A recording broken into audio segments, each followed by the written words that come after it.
Cirucci team brief here, August 11th, 2019. Got Johnny and George with me. Should be another great one for you viewers. We got lots of good information to share. Right before we were going live, we were just discussing the Catholic Church's involvement in the eugenics movement, and in particular the Hitler's eugenicist. And I'm going to link this book that Hitler's eugenicist Herman Muckerman S.J. wrote into English. But this was in 1921, right when like the American eugenics movement was kicking off. But this Herman Muckerman S.J. actually wrote a book defending Charles Darwin, the whole survival of the fittest theory. And the book was along the lines, I've read probably 50 pages of it. I'm going to link it. You can find it on archive.org. The book was along the lines that, you can be a good Catholic and still believe in Darwinian evolution. And if you want to jump in, Johnny, you were mentioning brilliantly how like social Darwinism, what was the philosophy of the eugenic class. Absolutely. We were talking right before we went live on how this is all from Jesuit cosmology and the Jesuit world order. And remember, we've talked about this repeatedly in previous shows, how it is that the Catholic Church, led by the Jesuits, has come to the rescue repeatedly of this alternative reality, our modern cosmology, our Big Bang, dinosaur, Darwinian cosmology. And we love to give the two examples of Georges Lemaitre, the Jesuit-trained Catholic priest who fabricated the Big Bang theory and was the handler for papal court Jew Albert Einstein and his relativity theory. All this crazy motion, the millions and millions of miles an hour, we're moving, the planet's moving, the solar system's moving, the Milky Way is moving, blah, blah, blah. And yet we don't feel like we're moving millions of miles an hour. Well, it's just relative. I'll explain it to you, but you're not going to be able to understand it. That was the job of Albert Einstein. And it should wake people up that repeatedly the Catholic Church came to the rescue of these outrageous alternative reality. They're not theories. They're taught with a white knuckle grip in every school. Every public school teaches with a white knuckle grip this alternative reality, Darwinianism. As a matter of fact, Darwinianism and social Darwinism has been the source of mass murder and genocide throughout history, to include the rationalization of the robber barons and the banking and steel magnates in the 20s and 30s that were the puppets, thinking of the Rockefellers, the Mellons, the Carnegies. Hey, it's survival of the fittest. And we're the fittest, so we're going to eat off your backs, literally.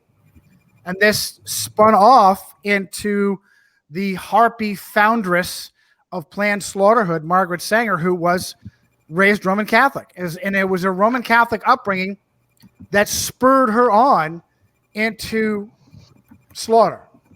That was the reason why she became obsessed with slaughter of the unborn. And hang on, George, hold that thought, brother, right there. Okay, slaughter of the unborn. Hey, let me just throw in where Sanger was from, New York, the People's Republic of New York, and the Cuomo family, the Catholic communist Cuomo family.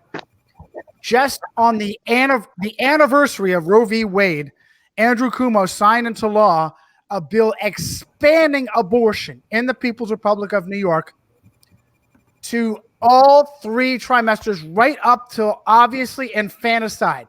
It is legal in New York to force just short of being, I don't know, how do you tell?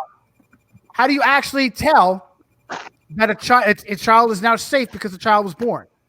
At all, in any way, as long as that child is still in the mother's womb, coming out fully formed, it can be slaughtered, murdered.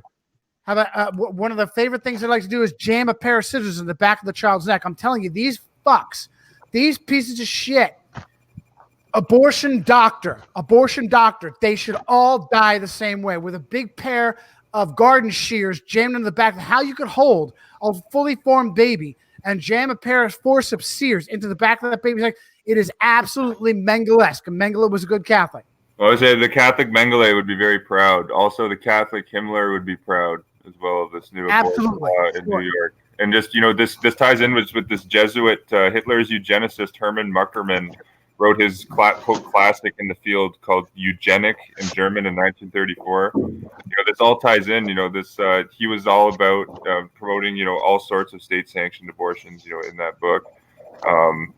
This in that book also, it was the Jesuit lays out the blueprint of society. I'm going to link this also. This was covered in Leo H. Lehman's article in the Converted Catholic magazine in February 1946.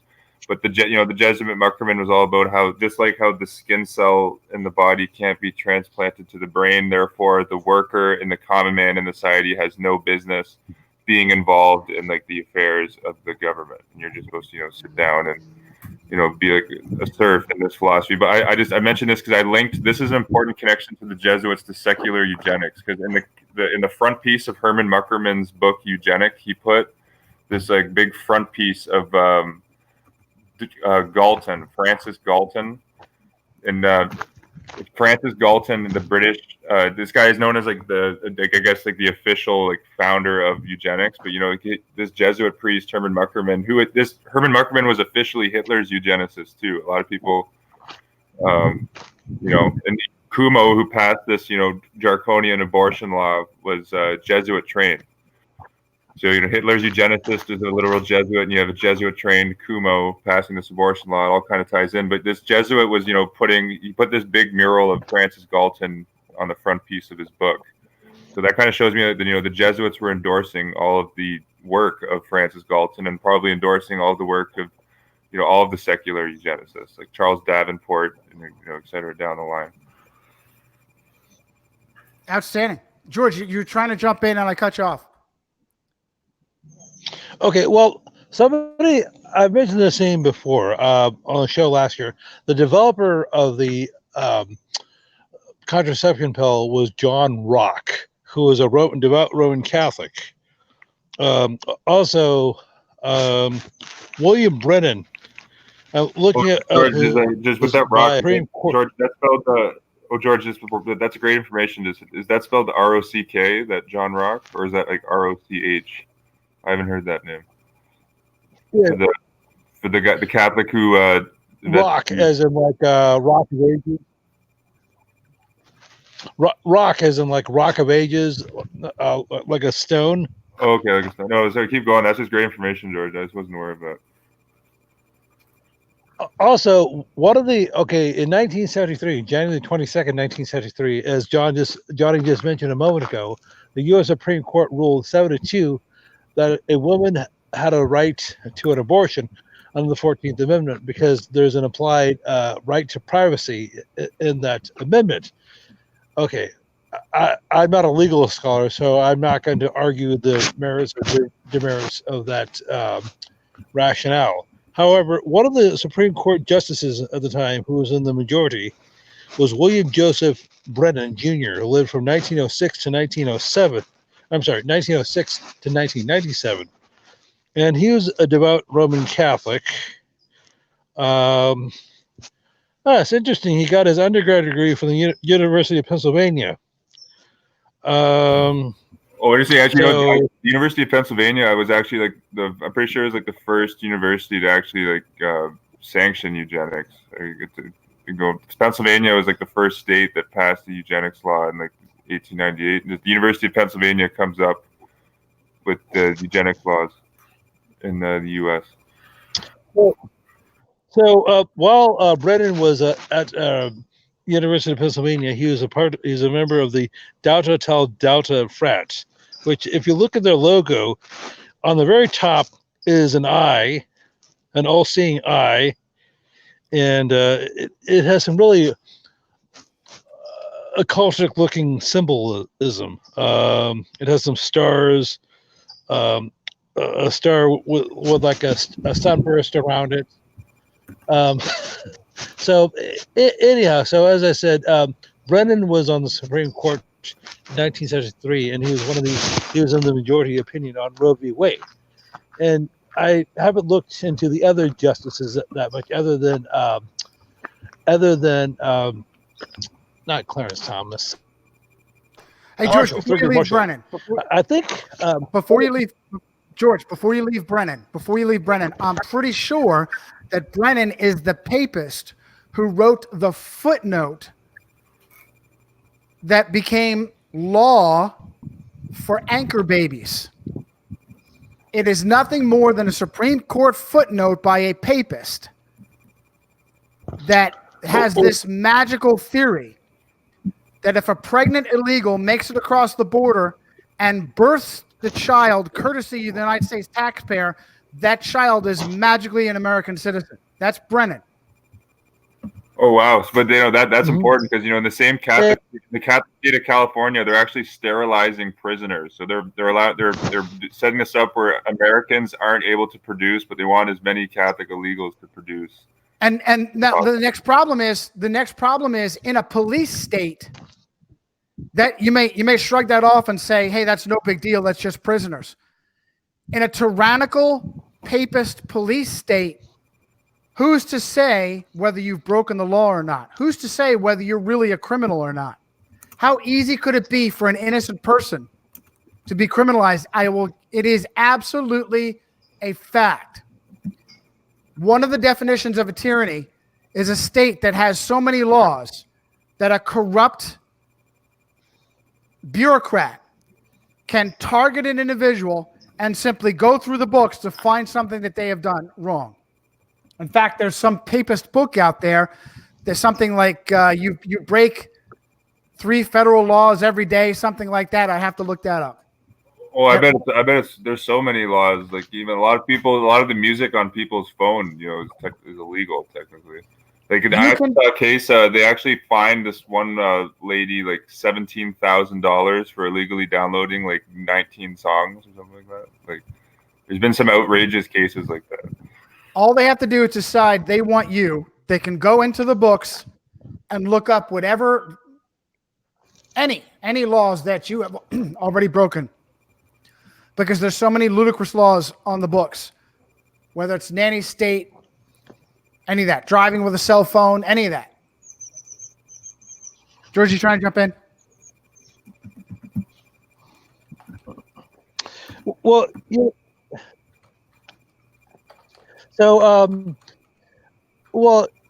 you're talking about laws that are, say, retroactive or obscure. Most people don't know about this, such as like, spitting on the sidewalk. And there was a legitimate reason why that came about, because they didn't want people to spread diseases. But technically speaking, here in California, you can get a ticket for doing something like that, spitting on the sidewalk.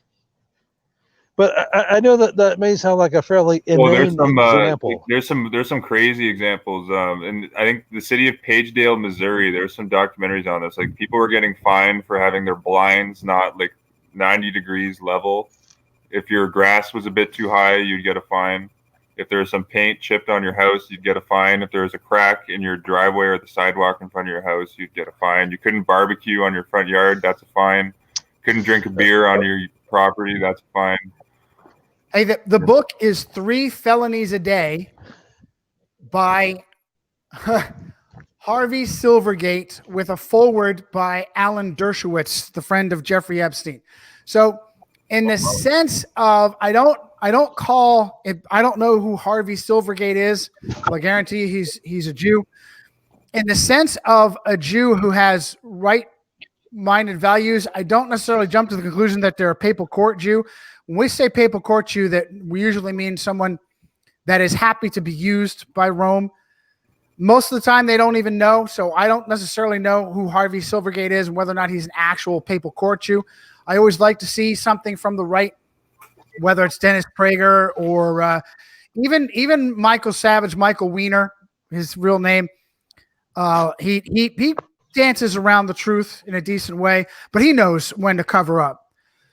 So anyway, that's the book, and I'm sure it's. Well, John, it's interesting that Dershowitz. I just saw that Dershowitz did a debate with Noam Chomsky not too long ago on like status. I think his debate was on Israel, so that's obviously a controlled debate. Jesuit. Yeah, is that like the the Jesuit, the atheist, and the NASA scientist that debate space. And by the way, that reminds me to bring back up how within months of being coronated Pope, Dirty Wars Jorge backed up both evolution and the Big Bang. And it's hilarious because none of the papist press bothered to say, well, it was pretty easy for him to validate the Big Bang because it came from a Jesuit-trained Catholic priest. But apparently, I guess nobody bothered to look that deep. Okay. So, great point. Actually, what was the name of that movie with Spencer Tracy? Just on the evolution. I still have to watch the because they had this Jesuit-trained, devout Catholic Jesuit-trained actor kind of attacking like fundamentalist Christians in that movie for not getting behind evolution. That was the Scopes Monkey Trial movie. Was it Inherit the Wind?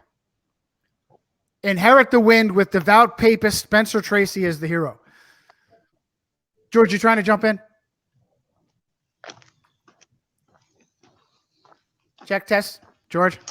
Well, yes, I can hear you. Also, in that movie, Inherit the Wind, which came in the 1960s, you had the dancer, not Fred Astaire, the other one.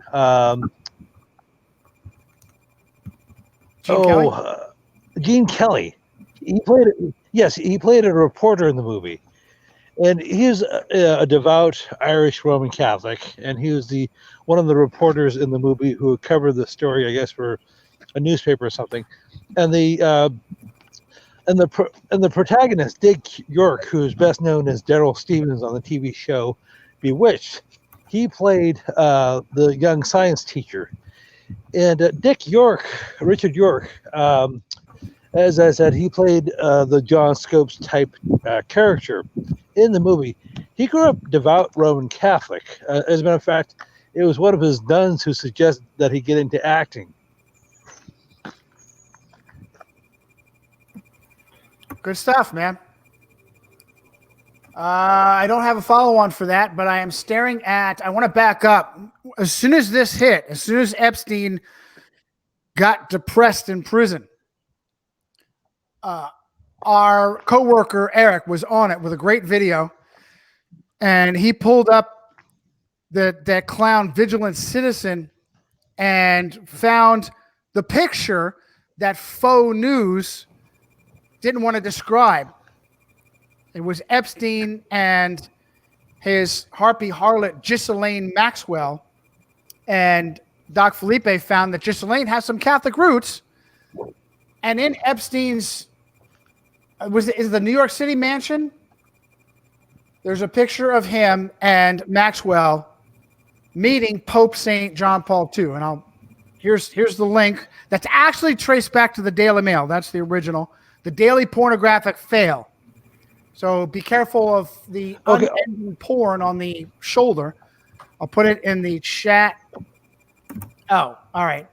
I'll put half of it in the chat and the other half follow on, because it's more than 200. Yeah, that photo should tell people, about who is, in control. And this guy here, I just found also interesting, this publicist, R. Curry Hay, said that this was covered by the New York Post. I'll link this also in the chat. This R. Curry Hay said that Epstein approached him to, help improve his tainted image as like a billionaire pedophile. And this R. Curry Hay said, hey, if you get on your knees, he literally said, if you get on your knees and beg and call the Pope, maybe we can do something. Like that's I'm paraphrasing. They put that out into this New York Post article. R. Curry Hay said if Epstein, got on his knees and prayed to the Pope, maybe his image could be fixed. It's I'm surprised they put that out right in plain sight. I just linked that below Johnny's Daily Mail link. So. Good stuff. Yeah, that's in your report. I'm copying all that. I'm going to put it in my notes as well. Hang on. I'll pull up on my screen the picture. Epstein and Maxwell. And funny that they don't mention in the Daily Pornographic Fail. It's clear as day that it's Maxwell, but they just say an unnamed female. Hold on, I'll share it here. Yeah, I got it. Screen This one, share. all ties it in. This is why Hasbergs are going to Epstein's party. Ehrenbergs. Yeah, on the same end table where he's got. Okay, you're sharing them. Teenage girls. Partially nude. There it is. Clear as day. As grainy as it is, as almost useless as this daily pornographic fail, this still from the video that was given to the daily pornographic fail. It's ridiculously grainy for modern, on purpose, clearly on purpose. It's ridiculously low quality. And even so, it's obvious. This is Epstein. This is Maxwell. This is Pope St. John Paul II, the former. What did he sell, George? Are you hearing which poison gas? Zyklon B. Oh, Zyklon, yeah. Zyklon B.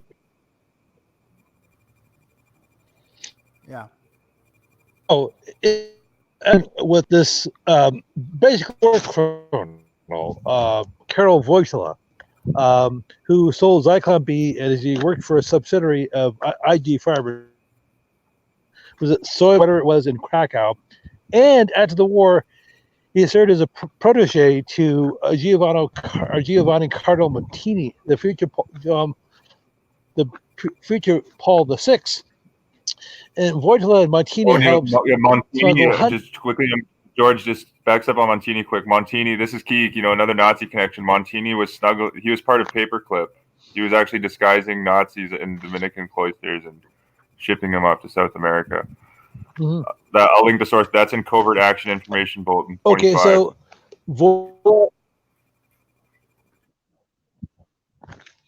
we lost you for a minute, George. So Wojtyla and Montini. Okay, go ahead. Okay, Wojtyla and Montini smuggled at least hundreds, if not thousands, of Nazis out of Europe into the Americas. For this, I think they both were elevated to the pontificate later on as for services rendered.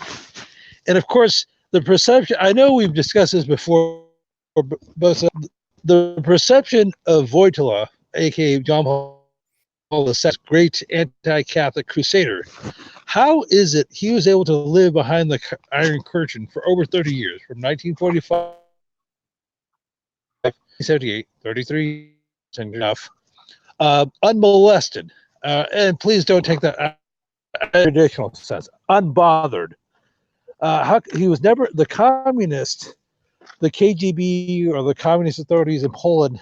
They never harassed them. They never arrested him. They never imprisoned him or anything like that. He was able to operate in Poland with impunity, and he also spent some in Italy, in Milan, with Montini. So, but when he was elevated to the pontificate in 1978, he developed this reputation for being the great dragon slayer of communism, along with Ronald Reagan and Margaret Thatcher. Now, something I wanted to mention about George, the after late the Soviet Union fell, George, just really quickly, I just found this out. Mikhail Gorbachev, who was the Pope, was mediating between Gorbachev and Reagan. This just shows you how controlled it is. After the Soviet Union fell, Gorbachev actually joined the board of directors at the Club of Rome think tank. The Club of Rome is an elitist, Jesuit-controlled think tank.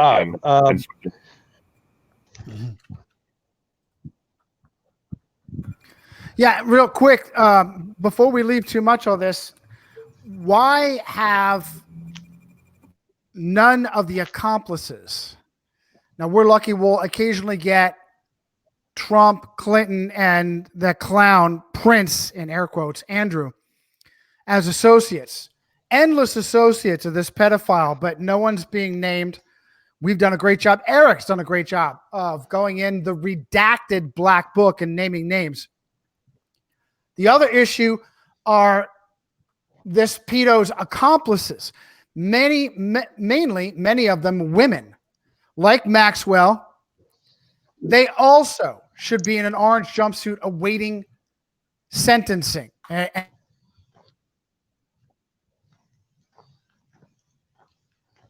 justice that tricks a child into becoming a sex slave should be death, and a painful death. Where Maxwell's still walking around free. Where's that pig? There are 4 other named accomplices. Sarah Kellen, Adriana Ross, Leslie Groff, and Nadia Marcinkova.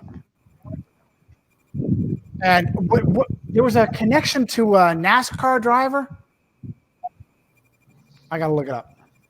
Oh, is that what the Marcinkova? I know she was known as like Epstein's like Yugoslavian sex slave. Like, officially. Yeah, no, she's not the one. I want to say it's Leslie Groff.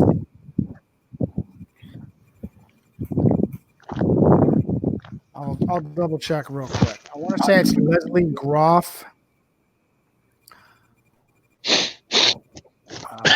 Maybe it wasn't. Let's see here. Brian Vickers. Yeah. Yeah,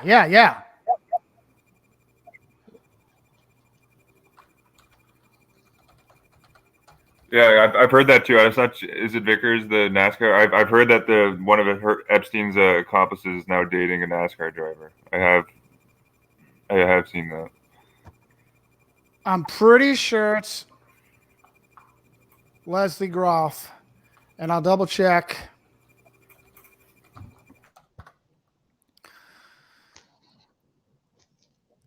Yeah, there's the pic there, and I'll pull that up on my screen here.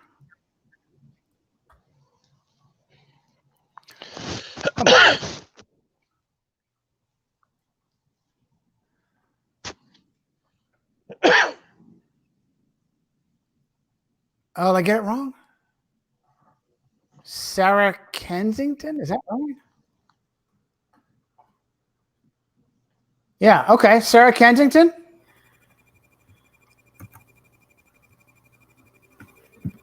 Let me see if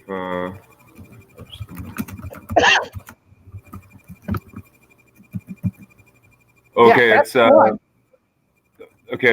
I found a Daily Beast article that mentions the NASCAR connection to Epstein. Let me see if I can. Yeah, she's the one. So she's a 5th one. So Sarah Kellen, Adriana Ross, Leslie Groff, Nadia Marcinkova, and this one, Sarah Kensington. I think it's my Daily Beast article is low. It looks like Sarah Kellen is married to Brian Vickers. And Sarah Kellen is Epstein's former assistant. Okay. Daily Beast cites her as.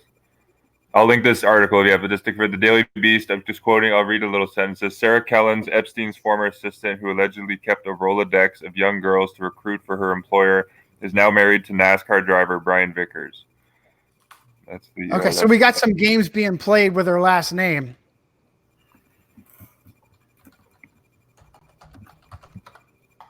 Hey, life's good, man. Life's good. Just I couldn't believe the. I'll find this the New York report that it was on a document cloud. They put the documents on document cloud. Like that's where Epstein's Gawker list was initially posted. But I'll find this New York report and link it. I just couldn't believe how they just brushed over the black book. It was like not even a full page. It was like 3/4 of a page. Yeah, no. Epstein would catalog some people he was with, and he's like, okay, now next to the Amazon sex slave purchases. None of those women are important. Just the fact that they were used as women to succor children, to succor young girls. Oh, a woman, a sister, another woman would never trick me into something that would be really bad for me. It's the same level of evil as these monster priests and nuns that abuse their position of trust to a family in order to rape children. Where are these pigs? They're all walking around free. Many of them were given plea deals by the Federal Bureau of Inquisition. That Eric coined. I love that. That's the Johnny word for the FBI from now on. That's Johnny acronym for the FBI from now on. If Epstein is dead, the Federal Bureau of Inquisition got him because they were threatened that he was going to say some names. And the lead agent, William Sweeney Jr., is a good Catholic, went to Villanova. So it's all it's all in the open. Like doubtlessly, if he is, I know I gotta look into it more. I think it could be possibly disinfo to say that he is now back on his island, but I just have to look into the case more. It only happened yesterday morning.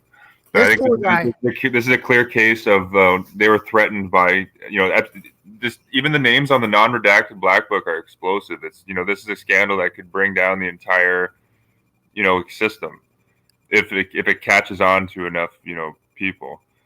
Like enough people catch on to it and realize the significance of the. Like you got like the governor of like Andrew Cuomo is going to Epstein's Island. Chime in something? You got like the Rockefellers, Rothschilds, like the world's elite. You got like Saudi princes, Jordanian princes. The Habsburgs are there. The Ehrenbergs are there. Rupert Murdoch, Donald Trump, Ivanka Trump, the Clintons. Like this is a huge scandal that. So they obviously Jeffrey Epstein is now like a massive liability to the Federal Bureau of Inquisition. Real quick, George, this poor guy. They were saying John, we see how this was not too long ago. The Federal Bureau of Inquisition literally how did they kill the Tsarnaev brother? They literally gunned him down. Did they even stab him? I know that one of the Tsarnaevs was viciously hunted down by the FBI. Oh my goodness, yeah, ran him over, and then blamed his little brother. This is Trenadu. I think Jesse Trenadu is the lawyer brother, and I can't remember this Trenadu's his first name. I can't remember, but anyway, this poor bastard was murdered by the FBI in prison. And they obviously they destroyed him. They brutalized him as to cover up no loose ends from Oklahoma City. George, you trying to jump in? Yes. So the whole Jeffrey Epstein scandal evinces something how both sides are working together. You have, as Eric was saying, you have the Trumps and the Clintons who are involved with the Orgy Island. So it's just like I've heard people on alt-left radio last 2 weeks say, "Oh, yes, this demonstrates how Donald Trump is a complete pig. He has friends. He said he considered Jeffrey Epstein a personal friend." Well, we also know that Bill Clinton was at Orgy Island. Was it over 20 times? Or whatever the number. Even Fox News even outed Bill Clinton, doing their dialectical, saying, "Oh, it's just Epstein's tied to the left," But Fox News article, they even said that Clinton he took 20 trips on the Lolita Express. Yeah, George, that's how they're going to. I'll put this. That's how they're going to diffuse this by getting the conservatards on the right and the commitards on the left to fight over is this. They're already running it. They're already running the stupid on how Epstein was killed by Hillary Clinton. They're already running the stupid. Meanwhile, this goes all the way to the top. How it is that fat pedophile. Oh my goodness. Let's pull up some Donald Trump, Jeffrey Epstein pictures, shall we? Yeah, there's photos of them in the 90s, even 1999. 1,900 dossiers. How the hell I keep track of all these clowns? Yeah, Trump had a big entry in the black book list too. There was 12, entries. And I could see recently. I think I got to look into the psyop more. I think there's a psyop that came out recently that Trump supposedly banned Epstein from his Mar-a-Lago resort, but that only came out, when the scandal, was coming out into the open, and Trump began tied to the scandal. There's nothing about that case the last 8 years. That just came out this year. So I think that's one of the victims. Well, meanwhile, one of the victims claims that she was farmed off the Mar-a-Lago resort. One of the victims claims she was farmed off the Mar-a-Lago resort. Actually, and there's a victim that claimed she was raped by Trump, wasn't she? Like, what was the name of that? Virginia Roberts? I don't. Maybe that's the wrong. I know you can search it. There's a woman that claimed that she was abused by Trump at one of these events.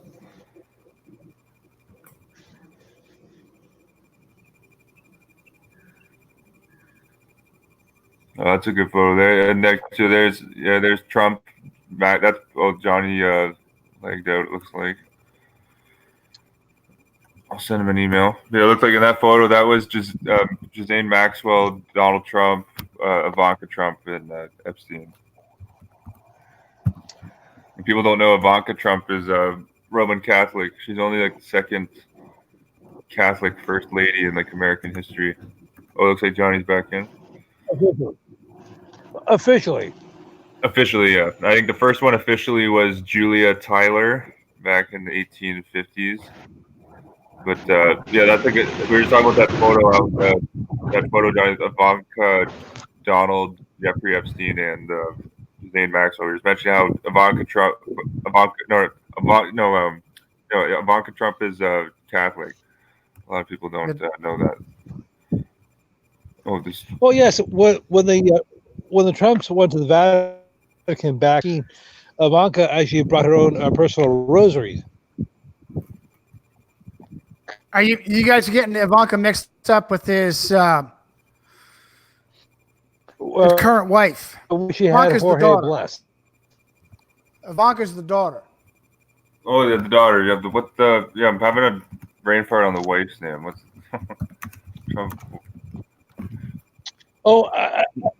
Melania. Melania. Yeah, it's Melania. Melania is the Catholic first lady. Yeah. Okay, Ivanka is now. Ivanka went to Georgetown. Married to papal court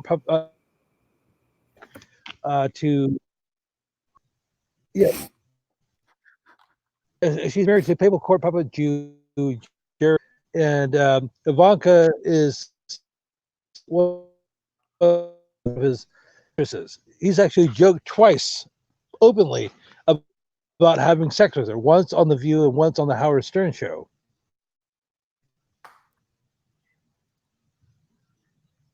Yep. Yeah, I remember hearing the clip. Even the lady on The View was even like, "Oh, that's so gross, Donald. How could you say that?" And you just kind of brush that off to the side, also. Yeah, you're right, George. And those people should watch those clips if they haven't heard them. These are of course from the Catholic Getty family. I'm not allowed to show you these. I don't have permission. Go ahead, George.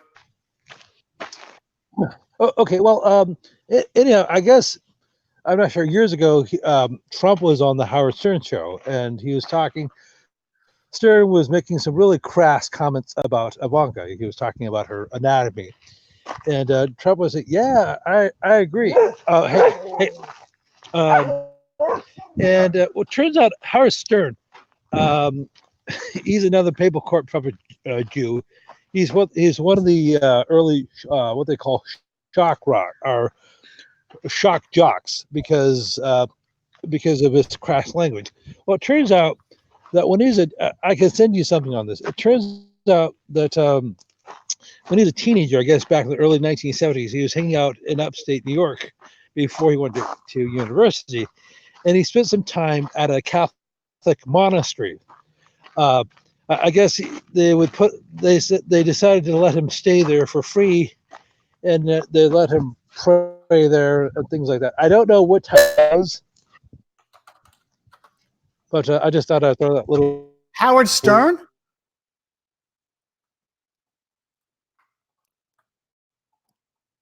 You talking about Howard Stern? Yeah, I haven't heard that before. That'd be I'm gonna search that up. Is that on his his wiki even, George? Howard Stern, Catholic. Oh, George, can you hear us? He's still looks like he's still in the chat. That's okay. He'll come back. Type it even for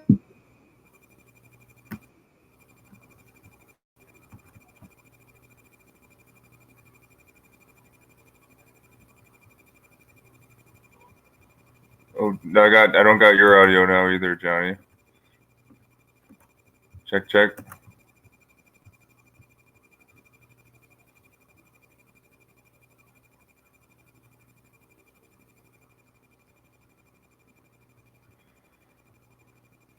Looks like I'm the only one with audio at the moment.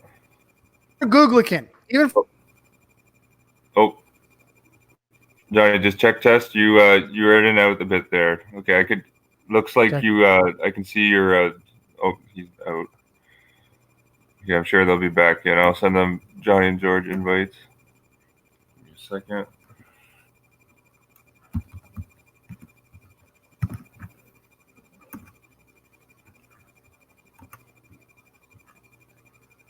Okay, looks like Johnny's back in. Oh, Check test. Yeah, your audio is good there. All right. So yeah, even Google can even Google can.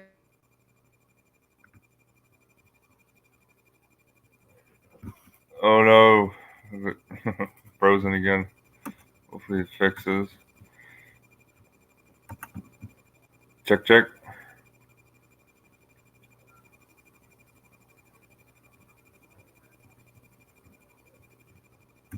Well, Johnny's audio is getting fixed there. I found a Jesuit connection to Google, which I think you guys will find interesting here. What this was the first members of the Google board of directors, and this guy held millions of shares in Google, probably still does, but this is Indian businessman named Kavatark Ram.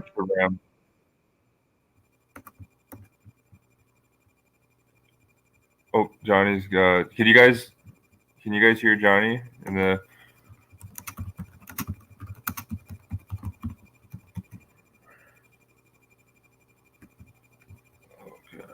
How about now? Okay, that's good there. Okay, I can hear you there. Were you going in about Trump's relationship to Epstein?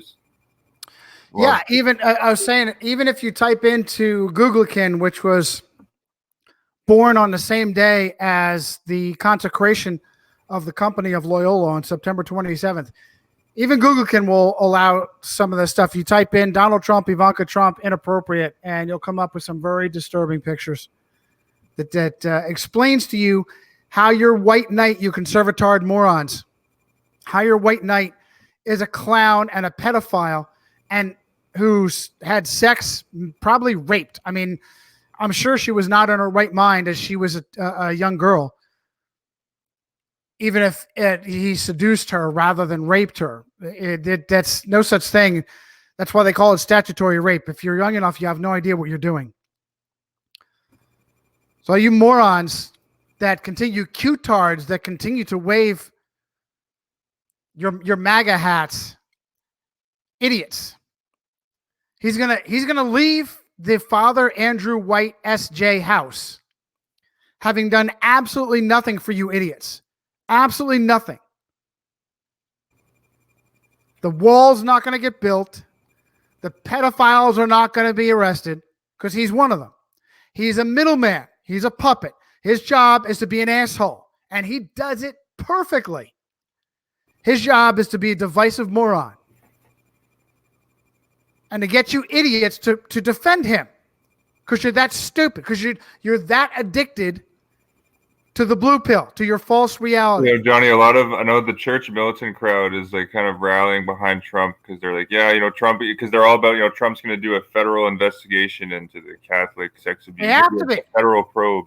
They already live in the alternative reality where there is a good Catholic church somewhere.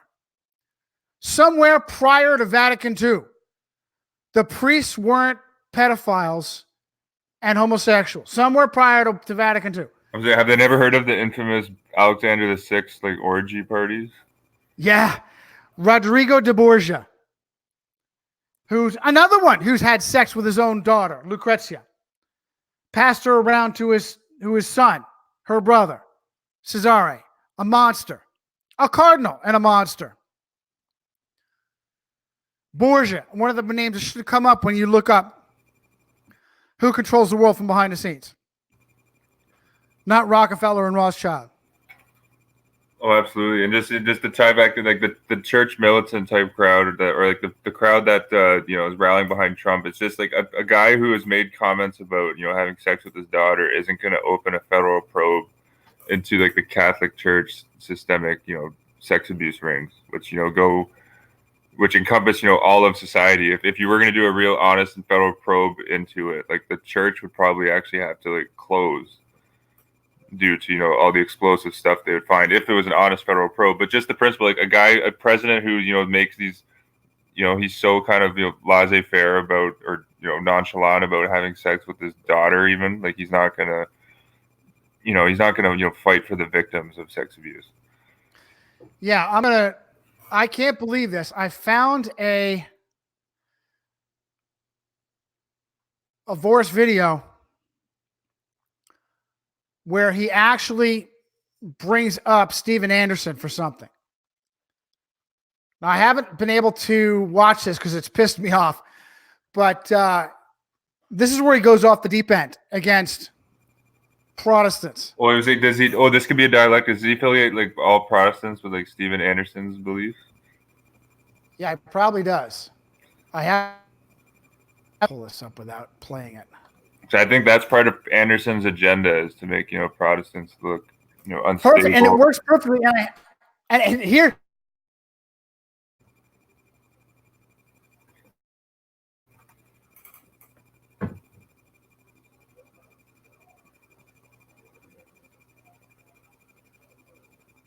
oh, I lost your audio there, Johnny. Actually, Johnny, just with this, I know on StreamYard, when you're in your screen share settings, you'd have to click like the box to share audio on the screen. Just check that. I can't I can't seem to hear you right now, Johnny.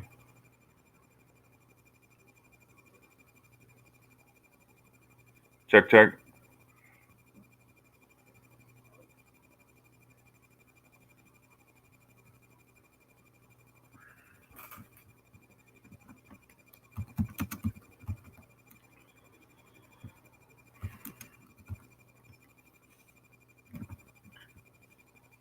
Oh, Johnny, I don't seem to. Can you hear me?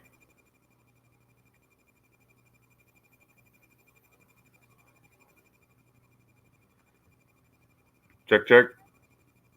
Yeah, I can't hear you, Johnny.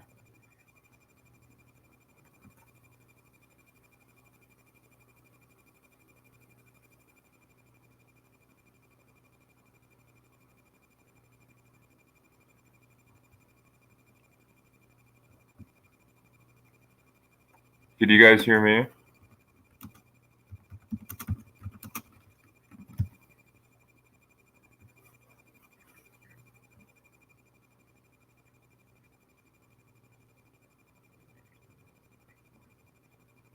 Oh, Johnny. Okay, he'll get back in. Yeah, just with stream, Johnny has to hit the audio box on his screen share. I think once he does that, it'll work. I'll invite them back in. I'll invite George too. I don't know if he had to go somewhere though.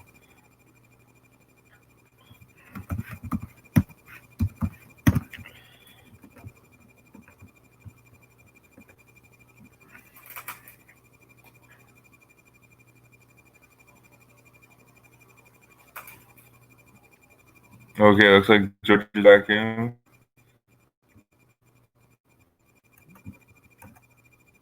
Oh, hello. Hello, Eric. Is Johnny still with us? No, he's Johnny just legged out, unfortunately. It looks like he's coming back in right now. We were trying to do a screen share of a church militant video, and the connection was iffy. Looks like he's back in. Check. Do you hear us now, Johnny? yeah. I'm still running this in the background. I'll try and get it for you, and I'm probably going to lose service again. But he does not even explain why Anderson flashes up on his screen. He does not mention it. He's just decrying Protestantism as a heresy, and he specifically says sola scriptura gives birth to the rise to the heresy of relativism, which doesn't even make any sense. Sola scriptura is Latin for only the Bible and the Bible alone, not anything that comes from any Catholic clergy. And I don't see that's actually the inverse of what he just said. Relativism comes from the rule of man. Relativism comes from don't pay any attention to the black and white of the Bible, the finite of the Bible. Relativism comes from, well, the church says this year, and the church says this the next year, and the church says this the next year. That's where relativism comes from. I'll pull up this. He does not even explain. Here it is. Oh, I think I got it.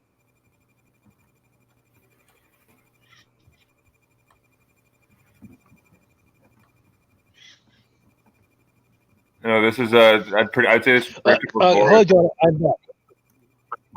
Hey, George. I was going to say with the popes actually believe like the Pope. I'll link this encyclical. Doiswick mentions this, but in Pope Pius IX's encyclical of 1863, he actually says that those who are in invincible ignorance about our most holy religion may be aided by the light of divine grace, attain to eternal life. And then Doiswick breaks this down like the Pope literally says that only Protestants who are invincibly ignorant of our religion can obtain salvation, which, I think is pretty hysterical that the popes are saying only Protestants who are literally, they use the word invincibly ignorant are salvation. So it's Protestants who want to educate themselves on like the past political history of the papacy aren't saved. But, like a Protestant that knows nothing about the Pope, is saved. And Check. Check. Do you hear it? Yeah, I got you. This is really, can you see my screen? Okay, I got your screen here. This is really disturbing, George. Eric, this is really disturbing because he does not even mention why this picture has popped up. This is just supposed to give you an example of a Protestant preacher. This homosexual Jesuit clown.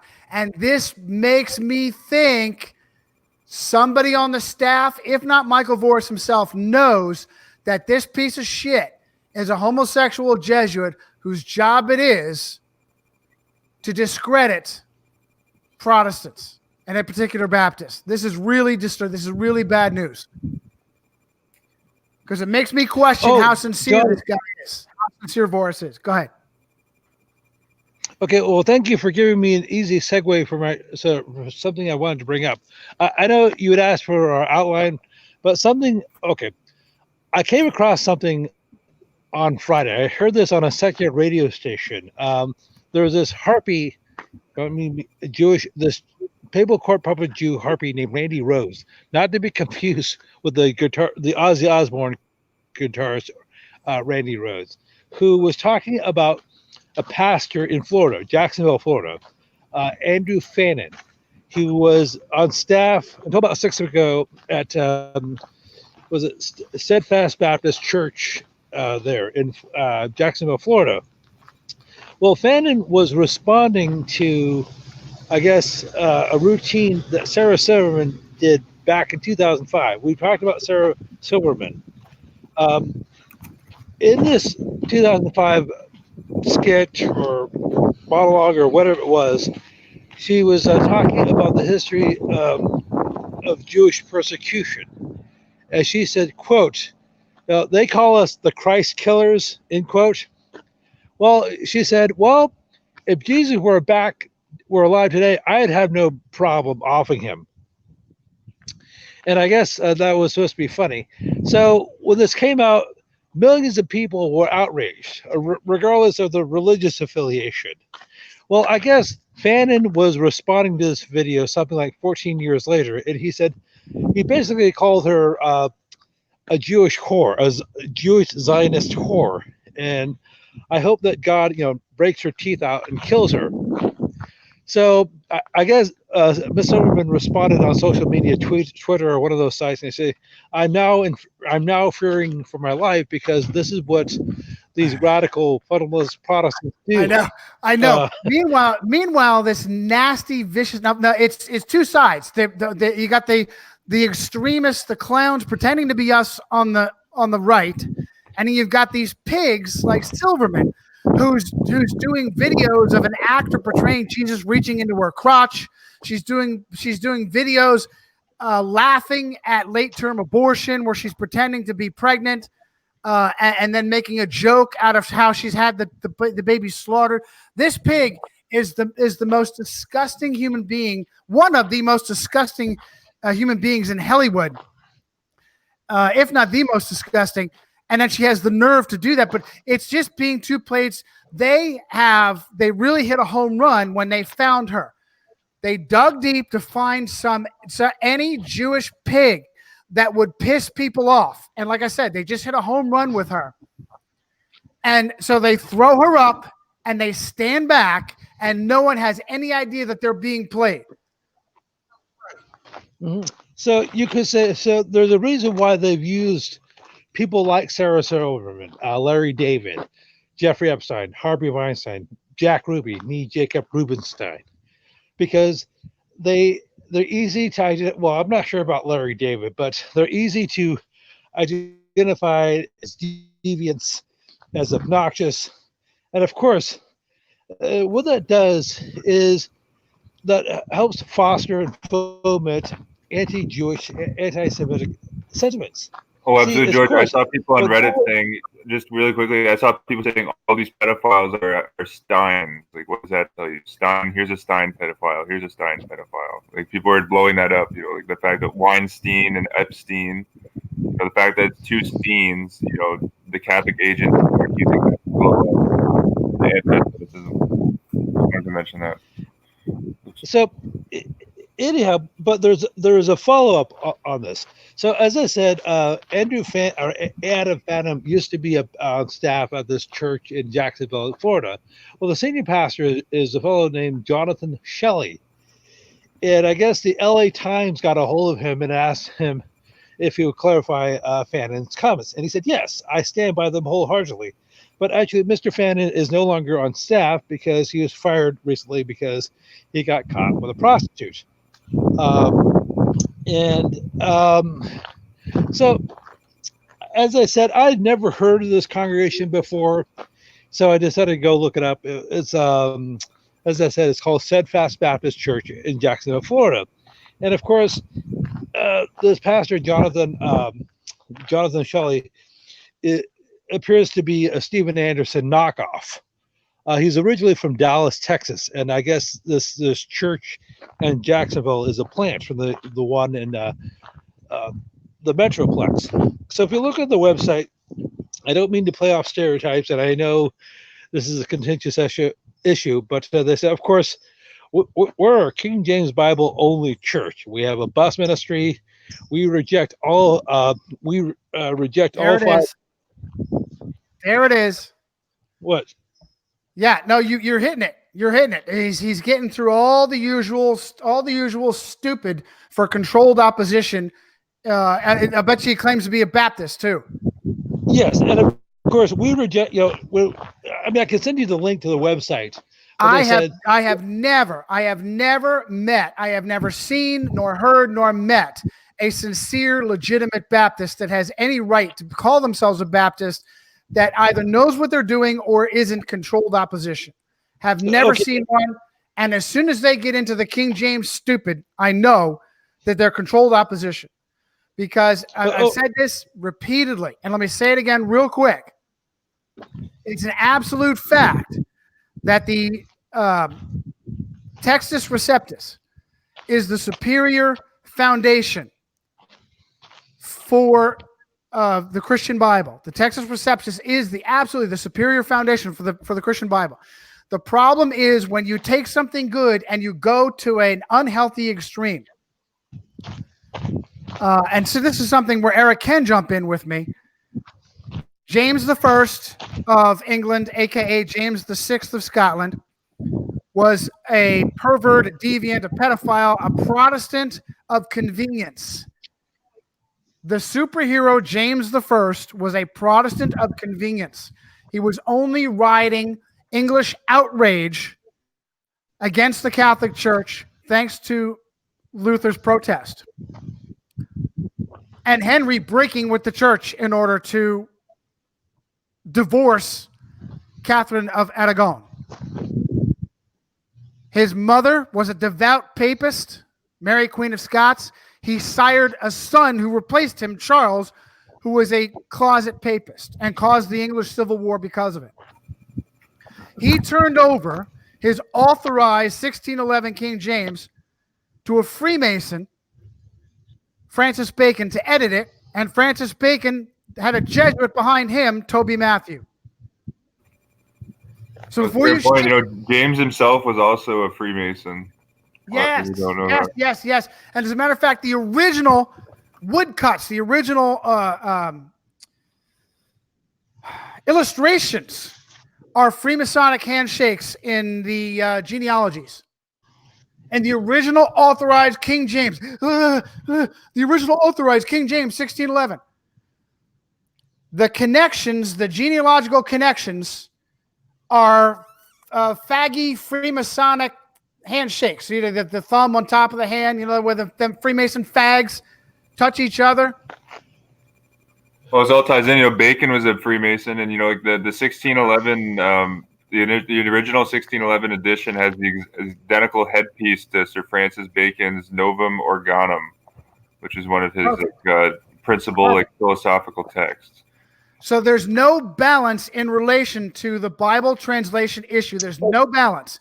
And as soon as you come across a Brian Denlinger or some other clown that goes to some radical, ludicrous extreme over the King James being inerrant in itself, the Bible that talks about unicorns and Easter is itself God-breathed. You already know. Yes, the Vatican owns all the modern translations, but there are errors in all of them. There are just fewer errors in the King James, but it's hampered with Shakespearean gibberish written by a Freemason who had a Jesuit standing behind him. There's no such thing as a perfect translation. It goes against how you translate. You cannot perfectly translate from one language to another. It is actually physically impossible. Literally impossible. Go ahead, George. Okay, and just one other thing. If you'll go on this webpage, this church, Baptist Jacksonville, Florida, should be having I believe they have a bus ministry. They said we reject all 5 points of Calvinism. As a matter of fact, we believe that John Calvin was a wicked man possessed of the devil. And okay, George, that's right off of Denlinger. That's right off that clown Denlinger's page. Denlinger, that idiot, that Jesuit turd, lists Calvinism as more dangerous than the Vatican and more dangerous than the Catholic Church. Oh wow. Well, you know, Francis Bacon actually did. He actually was this Protestant theologian on a pseudonym, Johann Valentin André, who there's like no real historical record of this guy. And André wrote. There's a picture of him in Lord Robert Burton's book, The Anatomy of Melancholy, where André signs a photo of him as Lord Verulam, which was Bacon's aristocratic title. But this, so in Manly Hall shows in his book, The Secret Teachings of All Ages, that Johann Valentin André was Bacon. André, you know, as a Protestant theologian, though, like he was just like causing division between the Lutherans and the Calvinists. Like it was all about. He was a Lutheran, but like he was preaching against the Calvinists like more viciously than he would preach against. Nobody even knows what it means to be either one today. Nobody knows what they get wrapped up. They act like so-called Calvinism is the most satanic heresy, and they can't even adequately explain. The average Christian has no idea what Calvinism even is. And Calvinism has nothing to do with the original Christian, French Christian, Jean Calvin, also known as John Calvin. It is a completely fabricated distraction. Well, it's in the Jesuits' interest to have Protestants divided with each other, because if the house is divided against itself, how is it going to, you know, come up and fight against the most like well-organized like machine and like humanity? That's like the Vatican. Like you could say the Jesuits are evil people, but they're all like organized and on the same page. You know, like the agenda is the same. You know, they have the same goal. So you have to be very organized and mobilized to go up against a force like that. And of course, if I could just mention one other thing, like Protestantism, like how many sects of Protestants are there now? Like it's kind of crazy how many have branched off, and it's been so watered down by the ecumenism at the same time. Absolutely, great point. There's been a myriad of things. So you talk about Protestants being divided against other Protestants, but within a certain subset of Protestantism, you've seen division. This is especially true among the Baptists. I mean, how many different flavors of Baptist churches are there? I mean, here in America, you have the Southern Baptist Convention. You have the General Assembly of Regular Baptists. You have the North American Baptist Convention. You have Independent Fundamentalist Baptists. You have a Northeastern Baptist. You have Mid-Central. Okay, and it all it's all over different issues. So, some are 1 point Calvinists, some are 3.5 point Calvinists, some believe in the King James, some don't. Some have bus ministries, others don't, and this is all purely Jesuitical. If you just want to further divide and fragment, now I just realized there are legitimate differences of opinions. People view things differently. I can understand that, but there's certain things. I mean, there's certain things you can just leave over, for agree to disagree. Forgive the cliche, but when you have all these fragments, when you have all these schisms, that further weakens the true body of Christ, and Rome is the winner in the end. Oh, absolutely. Just this year, like, didn't the head of the Waldensian Church went to see the Pope? Like, just recently, the head of the Anglican Church has seen the Pope. Like, the head of the Lutheran churches went to see the Pope. Like, all the leaders of the Protestant churches have gone to the Vatican to kiss the ring. That's all happened in the last, 15 years. Denlinger has his own rational wiki entry. Are you kidding me? He's definitely Denlinger is a disinfo agent, that's for sure. He probably has a Southern Poverty Law Center entry on him as well.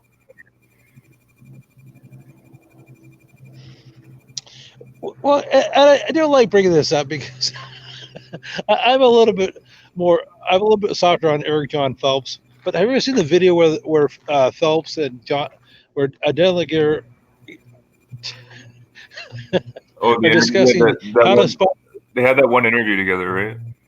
I think I've seen that interview. Yes, well, how do you spot Jesuit infiltration, either in your church or any sort of organization?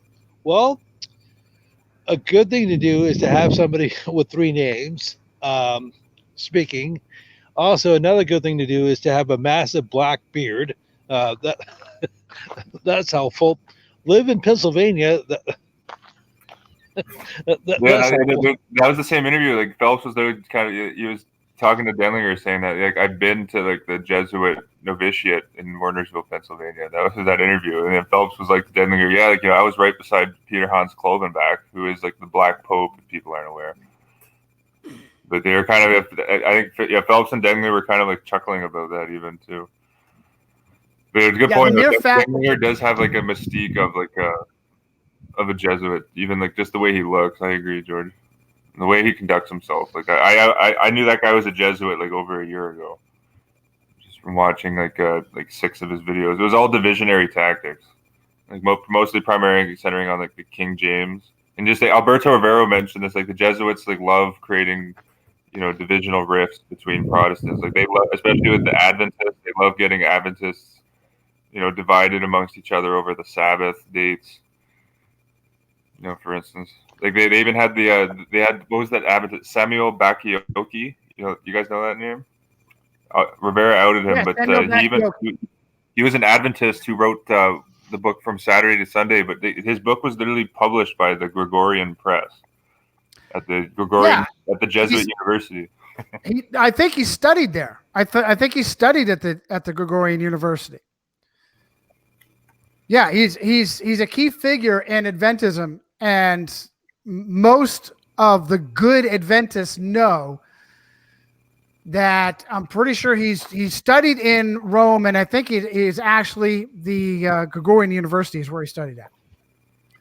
Denlinger has his own rational wiki entry, which shows you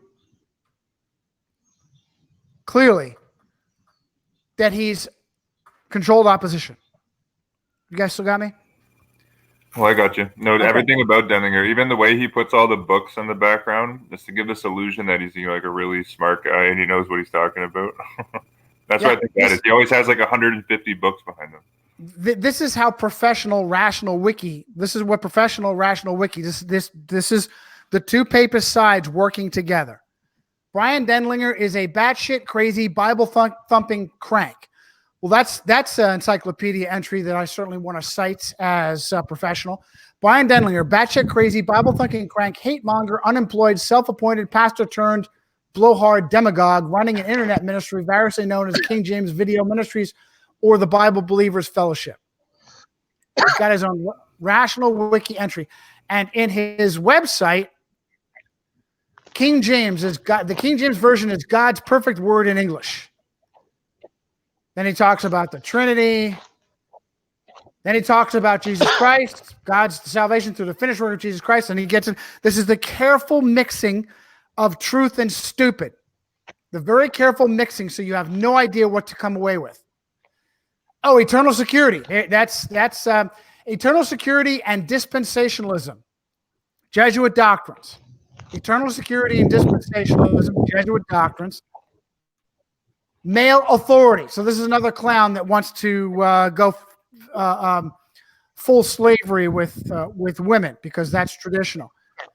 Careful mixing of truth and stupid. Okay, that's also kind of, you could say that's Jesuitical, because the Jesuits, well, there was a brief time where they had Jesuitesses in like the 1600s, but they've always been like a male strictly order, and they kind of look down on women.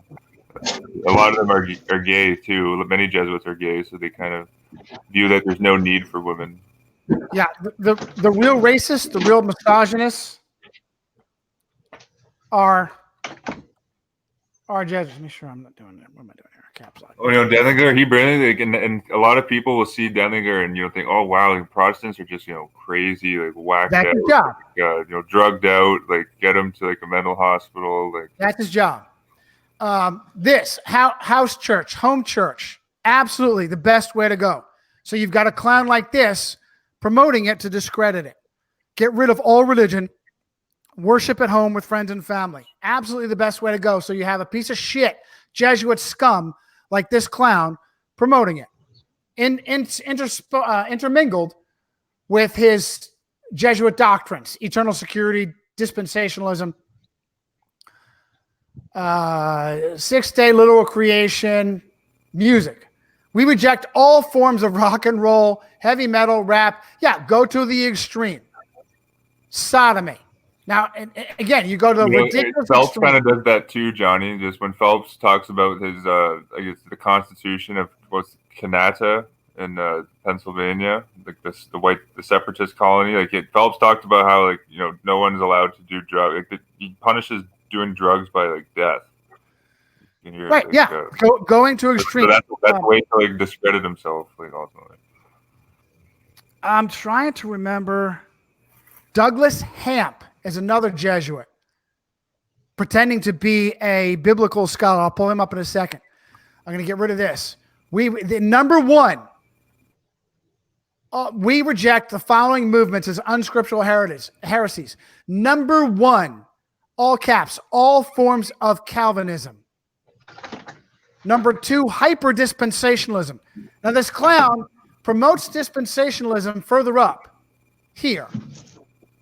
And then says number two, hyper-dispensationalism is a heresy. And then finally, number three, Roman Catholicism.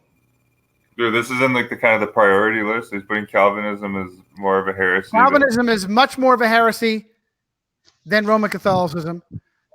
And the other dispensationalism that he doesn't promote. Now, this clown is another Jesuit clown, Douglas Hamp, who has said the same thing, that we should just kill homosexuals. Clowns like that, their job is to discredit. Oh, and just back in the day, like I was reading Thomas Satz's book. They did that in the Jesuit-controlled Portuguese Inquisition. Like they had homosexuals were sent to the stake. So like, you can see like the spirit of them saying that even roots in their church, because these guys are secret Catholic. I don't know.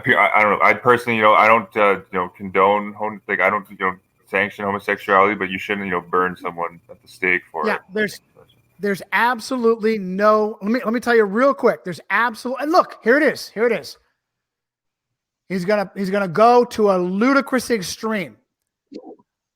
Homosexuality is sin, just like being addicted to pornography is sin. How many Christians are addicted to pornography?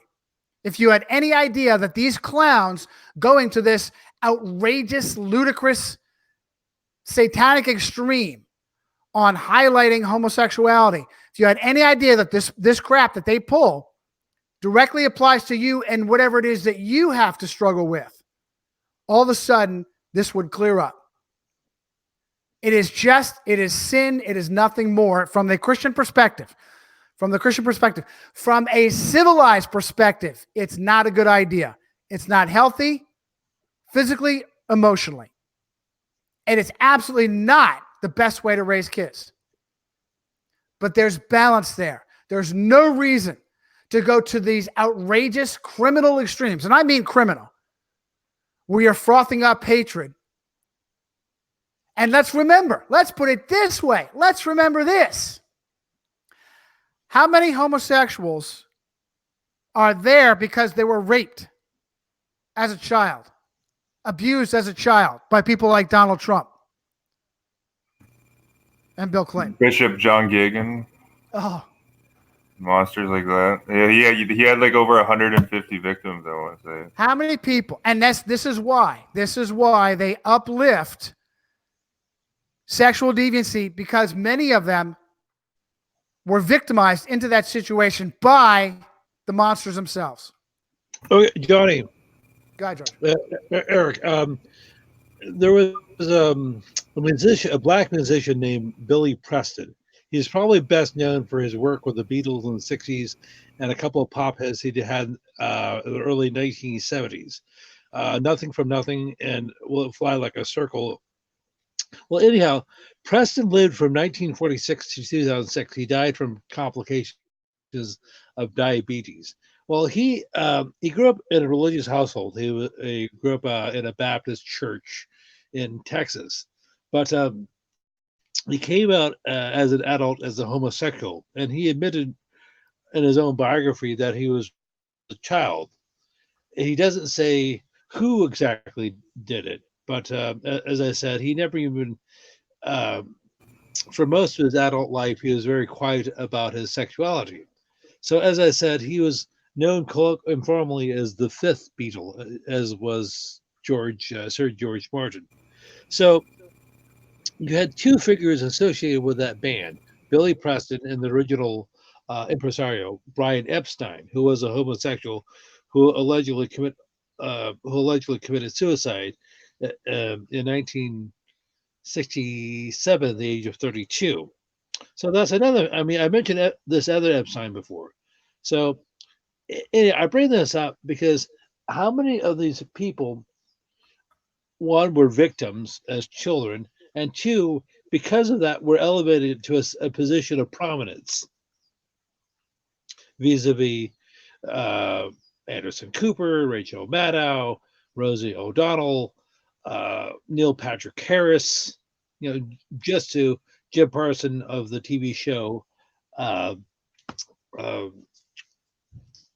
Big Bang Theory. So yes, they were victimized, but sometimes it can be used to people's advantage, or it can be used to the victim's advantage, rather. Well, we know in Hollywood, the more you go, it has the nickname Holly Weird, for a reason. The more you get down, with what goes on there, the more likely you are to get that A-lister role. Hollywood being like a deviant place, is common knowledge. Or also, if you're a homosexual in Hollywood or if you're gay in Hollywood, that's not going to affect you at all either. It'll probably help you, like in all honesty. With the way like the liberal agenda is going, Hollywood and the liberal agenda, kind of is the same, one and the same. All right, so let me real quick. We talked about Barack Obama and SR-71 Teddy, and the 2009 commencement where sitting president Barack Obama was brought to Notre Dame in order to give the commencement as proof of his Jesuit, Greg Galuzzo, Chicago community organizing upbringing. Very pleasing to Rockefeller Foundation president, father, SR-71 Teddy Hesper. Oh, absolutely. Just quickly, the Rockefeller Foundation was huge on population control, eugenics, and abortion. So what's this, Catholic priest doing? Like the Rockefeller Foundation, like with the Carnegie Foundation, was one of the first, funders of the eugenics movement, in the United States.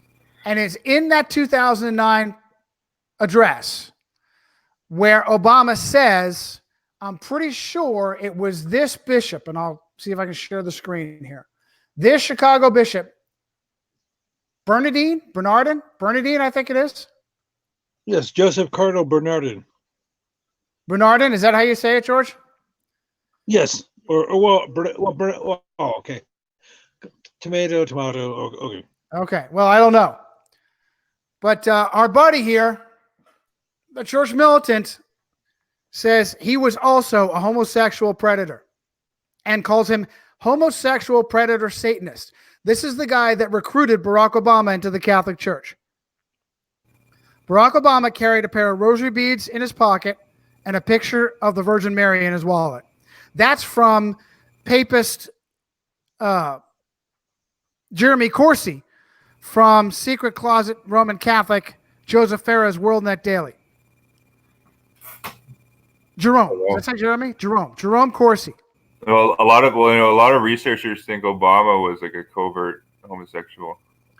Obama was being around these left wing like homosexual priests. That definitely would have rubbed off on him. Obama was abused by his own father, Frank Marshall Davis. His black communist father from Chicago. And George, remember what's his mother's name? Stanley. Okay. Yeah. I have to go look it up. Yeah. His mother's first name was Stanley, because he came from a Catholic CIA pedophile pervert deviant family. Oh, Stanley Ann Durham. Good. Well done, guys. Well done. This sick piece of shit father named the poor little girl Stanley. And so, surprise, surprise, she grew up, pardon my language, fucked up too. So she had sex with that pig, black communist pornographer Frank Marshall Davis, and Davis turned around and abused his own son, who's Barack Obama. She then took the boy through the grandmother was a CIA banker. Well, I was enjoying. There had to be some connections because I see her aunt, Stanley Ann Durham, was a member of the Ford Foundation, which was a CIA front. Ford Foundation was I have documentation. They were funding Catholic universities in South America in the 60s, and she was a member of the Asian Development Bank as well, in the United States Agency for International Development. So Wayne Madsen, another papist on the side, whack job papist who comes up with great information. Has the CIA roots of that whole family, but he, like a moron, on purpose spins them to be some kind of conservative, some kind of right-wing patriots, which is ludicrous. That's his job. It's to spin, it's to give you truth and then spin it. In Indonesia, he went to St. Francis of Assisi Grammar School, and the nanny was a trans testicle. Barack Obama's nanny was transgender in Indonesia. So he spent his entire life. School? Holy cow. Yeah. Wow. Barack Obama's nanny in Indonesia was transgender. This is while he was attending Francis of Assisi Grammar School in Indonesia. for 4 years. And the papists from WorldNet Daily, Joseph Farah from Lebanon, Peter Hans Kolvenbach's stomping grounds for the global war on terror, Superior General. And let's see. So Stanley Ann Durham. Okay, yeah. So he was a thoroughly mixed up. He was mixed up from the very beginning. He was a victim the entire time. Bisexual, homosexual, and of course Michelle Obama almost certainly transgender herself. He was just a puppet. And I would say also Catholic school. I learned this from my mom, like, of all people. So my mom read her memoir book, and she told me about how Michelle writes about going to Catholic schools in Chicago. In the memoir, it was Michelle or Michael, but the Michelle was a Catholic school, like Obama. Fittingly. Well, and Bill Clinton also went to a Catholic school. He went to St. John's Catholic School in Little Rock, Arkansas. This is long before he went to Georgetown. So Bill Clinton, was double dipped. Oh, actually, this would be before he even joined the Order of the Demole, even, right? The Freemason Order. So he joined that when he was like 16 or 17, I think. He was still like a youth. Was he Demole? I don't think he was. I'm pretty sure Clinton was. Okay, so Clinton, yes, of course, yes. Good for you. I was thinking Obama. Absolutely, Clinton was Demole. Yes. Okay, so they certainly The whore had been grooming Bill Clinton for the Andrew White House for decades, almost from his birth. And I'm only half joking when I say that, because, however, unlike Donald Trump, Bill Clinton needed to take a slightly different career path. Bill Clinton was a politician before he became president. He's best known as being the governor of Arkansas. He was also the attorney general. So they decided to send Bill Clinton to Georgetown to get his undergrad, and I believe Harvard for his law degree, where he met the future harpy of his life. I mean, the love of his life, Hillary Rodham. So, by the way, I don't mean to make this personal, but if you're going to sell your soul to the devil, don't you think you should get at least a better temporal payoff? I mean, couldn't he? I mean, but George, that's what makes the deal with the devil. That's what makes the deal. That relationship, like before I was like, kind of hip to this. This was like 3 or 4 years ago when I was watching Frank, the show House of Cards with Kevin Spacey as Frank Underwood. But that relationship in that show just reminded me of the Clintons. And this is before I was like, up on the Jesuits. But like the Clintons remind me of like a manufactured relationship. Okay. Hillary's doubtlessly a lesbian, but there's lots of information out there on that. But I'm saying like it's a manufactured relationship. They don't even look interested in each other. Like when they're at these events, it's just for politics. It's all for money, and it's to it's just to feed the machine. Okay, so anyhow, so I'm just saying that. But speaking of Bill Clinton's career path before he became president, okay, his handlers probably said, you know what? Eventually, we're going to get you to the Andrew White House. You had to be at least 35, but you need some seasoning beforehand. So why don't you go back to your home state, Arkansas, which has been historically Protestant? And so could you help us ruin your home state? So by the time you're old enough to be president, by the time there's an opening, you'll be well prepared for that position. Does that seem like a plausible hypothesis? Well, it seems plausible to me because he did, he was up to very nefarious activities in Arkansas, and when he did come into the presidency, I think he was, following the Jesuit, international plan clearly, which is China will take over the role that the United States has in like 50 to 60 years as the leader of the New World Order. And we saw Bill Clinton gave China top U.S. missile technology and computing technology. And we wonder why China is now like the world's leader in artificial intelligence. Well, because they got all their technology for free from Jesuit trained Bill Clinton. Bill Clinton, and this is a key agenda with him. Like we're literally seeing like the death of just look at the auto industry alone, but all manufacturing with NAFTA is like they said with Mexico, like what the NAFTA agreement did was what it allowed Mexican companies to use American and Canadian technology while still, employing Mexicans at way cheaper labor costs. So that's exactly what's going on. General Motors has opened up like 3 plants, or like 2 or 3 plants, one massive plant in Mexico since NAFTA. They also opened up a plant in China. But that was all Bill Clinton. That was and that was a systematic, Jesuit plan to, deindustrialize the United States. Because it's literally like a joke. Like, how can you compete with a Magna or GM plant in Mexico has all the same technology that the American plant has, but they can pay their workers, 60% less. How are you going to compete with that? And the Jesuits know that this is a systematic way to get the industry to leave the United States. And so you can see, like, that was a plan that plan, went back years and years. So Clinton was, very carefully groomed, to be in the White House, and they carefully did that Monica Lewinsky psyop with his Jesuit trained lawyer, Richard Bennett, to kind of hide all of this treason. I wrote an article on it, and I just posted it in the chat. How he was the bastard son of Winthrop Rockefeller, sexual deviant Winthrop Rockefeller, and given to Jesuits like Dick McSorley to raise in true communist fashion. Well, now, Johnny, did you say Dick McSorley, Richard McSorley, S.J.? Yes.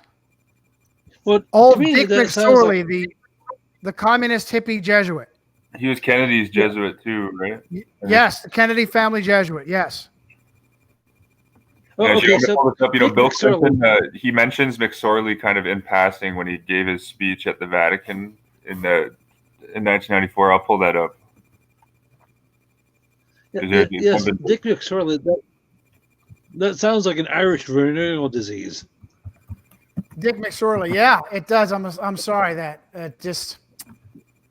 That was a good one. I'll pull up the pictures. Hold on. I'm pulling up my. Okay. I found Bill Clinton mentioned McSorley at a speech he gave, and it was an interesting kind of excerpt that he gave. I'm going to pull this up. But he said that he didn't mention McSorley by name, but clearly who he was referring to. He said that like there's a Jesuit that Hillary and I like admire much. No, I think he was talking about James Martin, S.J. He could have been, although okay. James Martin was. I don't think Martin was Martin like as he wasn't nearly as powerful as he was now in the 90s, was he, or in 1994? No, I don't think. Okay, I'm just going to pull this up here because it's a really interesting quote because he kind of mentions somehow like how the Jesuit copes with his morality in the same speech. Okay, here it is. I'll link this, but this was Bill Clinton's remarks by the president to American seminarians. This was published by the the Clinton WhiteHouse.gov archives. This is what I want to say. This is from Bill Clinton's own mouth. He said, Hillary and I have a friend whom we treasure greatly who is a Jesuit priest who I met over 30 years ago, who went to law school with us later and who continues to labor to fulfill his vows. And one of my most treasured possessions I have ever received from a personal friend was a letter that he, the Jesuit priest, wrote to us after he had been a priest for 20 years, explaining without being at all self-righteous what it had meant to him to have kept his vows for 2 decades and why he thought in a way he had lived a selfish life because he had achieved a measure of peace and comfort and energy that he could have found in no other way. That was the quote there. So I think I think that's referring to McSorley, but an interesting quote from Bill Clinton. Oh, I didn't know. Oh, didn't realize Johnny was out of the stream there. That's McSorley there. Did you hear that quote I was reading there, Johnny? From I linked. I got some of it. Not all of it. Yeah, I linked it. People will be able to read it in full in the chat. Just it's interesting. Clinton said that McSorley said that he wasn't living like a righteous life and that he came to some inner peace despite that. Which is interesting. It smacks me of Jesuit probabilism, but. Absolutely. Hey, we've covered this. You just updated it. How Jesuits are going to these far left demon rats and telling them how they could be pro-abortion, pro-homosexual marriage, just full-on Satanists and still be good Catholics. Oh, that was in Hyannisport, Massachusetts. Well, yeah, they had a big meeting of roundtable of Jesuits to tell the Kennedys how they could be pro-slaughter and still be good Catholics. The Jesuits trained the Kennedys how to be pro-slaughter, pro-abortion, and maintain themselves as good Johnny, Catholics. did you just realize this was all in 1 year? So in this 1964, the year after they killed Kennedy, you had the Jesuit army go to the Kennedy compound in Hyannisport with Robert Dryden, Richard McCormick, Robert Janssen, Albert Fuchs, and many others. You also had J. Edgar Hoover, a year after they killed Kennedy, is given the Sword of Ignatius of Loyola, doubtlessly for helping cover up Kennedy assassination. And then you had Thomas Power was made an Order of St. Sylvester in 1964. Right 1 year after John F. Kennedy is killed. Good for you. I think it's interesting that they rammed the abortion. They waited till after John F. Kennedy was murdered by their controlled CIA to go. And Robert Kennedy too. What year was Robert Kennedy murdered? Was it not close to 64? Well, that was 68. But by that point, all the Kennedys had gone, far left, and there's no going 68. back. I didn't know it was 4 years afterwards. Okay, thanks, guys. Both of you. Well, Johnny, Teddy Kennedy received 3 Jesuit degrees after both Robert and John were killed. Teddy's first honorary Jesuit degree was in 1971 from St. Peter's College in New Jersey, and he also got honorary degrees from Holy Cross, and there's a third Jesuit school, I think it was St. Joseph. You can see that on Ted Kennedy's Wikipedia page, list of honors received by Ted Kennedy. I thought that was interesting because, he became an alcoholic afterwards too. So he was probably, felt ashamed, Well, the whole thing. Once again, this is one of the great bits of information that we get from another Jesuit, Eric John Phelps, who leaked that.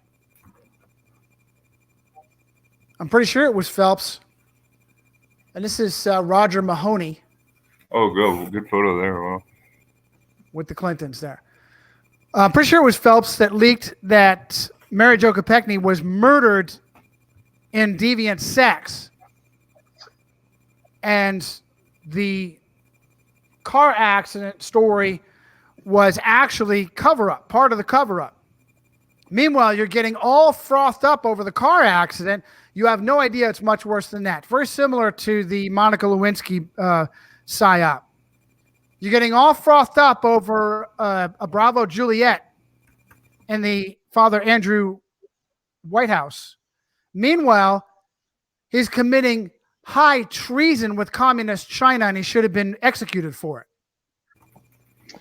Oh, absolutely. However, the highest treason, people got to realize this is the highest treason you can imagine. He literally sold out America to China. That's what Bill Clinton actually did.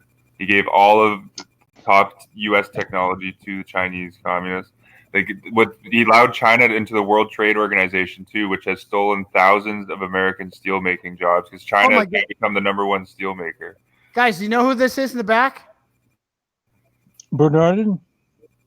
Hillary. No. Behind her. In the back. Behind her. Okay, I'm trying to Panchetta? Yeah, it looks like Leon Panetta even a little bit. That's right. Secretary of Defense, Leon Panetta. Director of the CIA, Jesuit Santa Clara trained Leon Panchetta. I can't believe he captured him in the door. Look at that. Wow. Leon Panchetta. He's got his Panetta Foundation now, which launders millions of dollars too. But, oh wow, geez, that's a great photo. He was Clinton's chief of staff or something. He was a nobody congressman out of the People's Republic of Mexiponia, another leftist, pro-abortion, pro-homosexual marriage Democrat, demon rat. He got picked out of obscurity for Baptist Bill Clinton and Methodist Hillary Clinton. He was their chief of staff. And there they are at Mass. Palm Sunday, I assume this is. Wow. Look at all the Maltese crosses on this clown. Panetta was this. He came up with the Osama bin Laden raid. Because he, famously said that the cameras, weren't working. So that's why the American public. Yeah. Meanwhile, hold on. It is Situation Room. I'll pull it up while I can. Situation Room. Hold on. That ridiculous staged photo.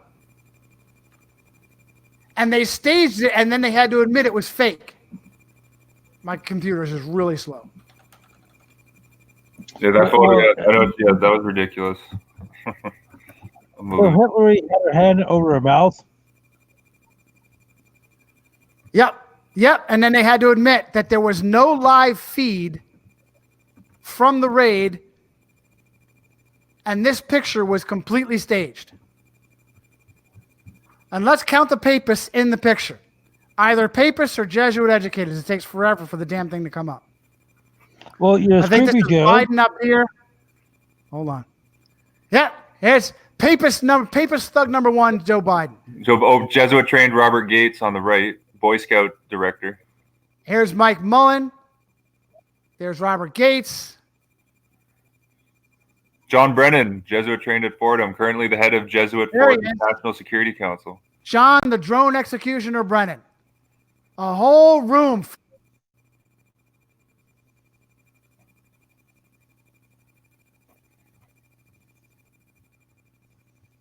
Folks, did I make it back? I lost it for a second. Did I make it back? Oh, you're I can hear you now. I got I heard you. I think you got the crust of your point. This is a room full of papal traitor scum, and it is. Look at all these papal scum. Look at all these papists. Like, wow. When they're probably just watching the NBA. So controlled. It's a captured, unit. It's truly the Black Pope's, army. And it's just all in the symbols. Like the U.S. military police force even uses the fasci. Oh. Numerous Roman military wreaths come up on all the military logos too. Like they're really kind of in the open with it. Like we're serving the Pope. I'm pretty sure Veritas Equitas. Have you guys seen this? The National Security Agency even has on their website that they describe because on their medal they have the two keys, or they have the silver key on their logo, and they say this silver key represents the binding and loosing of St. Peter. Yeah. That was on their website. And the U.S. has the mace of the House of Representatives. How many Americans know about that mace? You think that ceremonial mace that is always in the house? That's a Roman fasces. For instance. And just to tie this in, I think you guys will find this really interesting. I'm going to link this in the description. Have you guys seen this? Some people say this essay was satire, but this was called Michael Swift, the Gay Revolutionary. It says it's from the Gay Community News, February 15th, 1987. But the craziest thing about this, guys, is that this essay, which literally nonetheless declares war on straight people, is on the Fordham University website displayed. They have this website on Fordham's own webpage. And I'm going to link that right here. Sourcebooks.fordham.edu. This is something you literally can't make up. I'm just going to read you some of the quotes from this if you guys haven't heard this, because this shows that just the homosexual agenda is Jesuit controlled clearly. They're putting this on their website. But they literally says in this essay that this Michael Swift is speaking on behalf of gay people, but he says, "We shall sodomize your sons, emblems of your feeble masculinity, of your shallow dreams and vulgar lies. We shall seduce them in your schools, in your dormitories, in your gymnasiums, in your locker rooms, in your sports arenas, in your seminaries, in your youth groups, in your movie theater bathrooms, in your army bunkhouses, in your truck stops, on all your male clubs, in your houses of Congress, wherever men are with men together. Your sons shall become our minions and do our bidding." And this is posted on the Jesuit Fordham website. "They will be recast in our image. They will come to crave and adore us. Women, you cry for freedom. You say you are no longer satisfied with men. They make you happy. We, connoisseurs of the masculine face, the masculine physique, shall take your men from you then. We will amuse them. We will instruct them. We will embrace them when they weep. Women, you say you wish to leave with each other instead of with men. Then go and be with each other. We shall give your men pleasures they have never known, because we are foremost men too, and only man knows how to truly please another man." And this is coming from Fordham's own website. I'm just stressing that.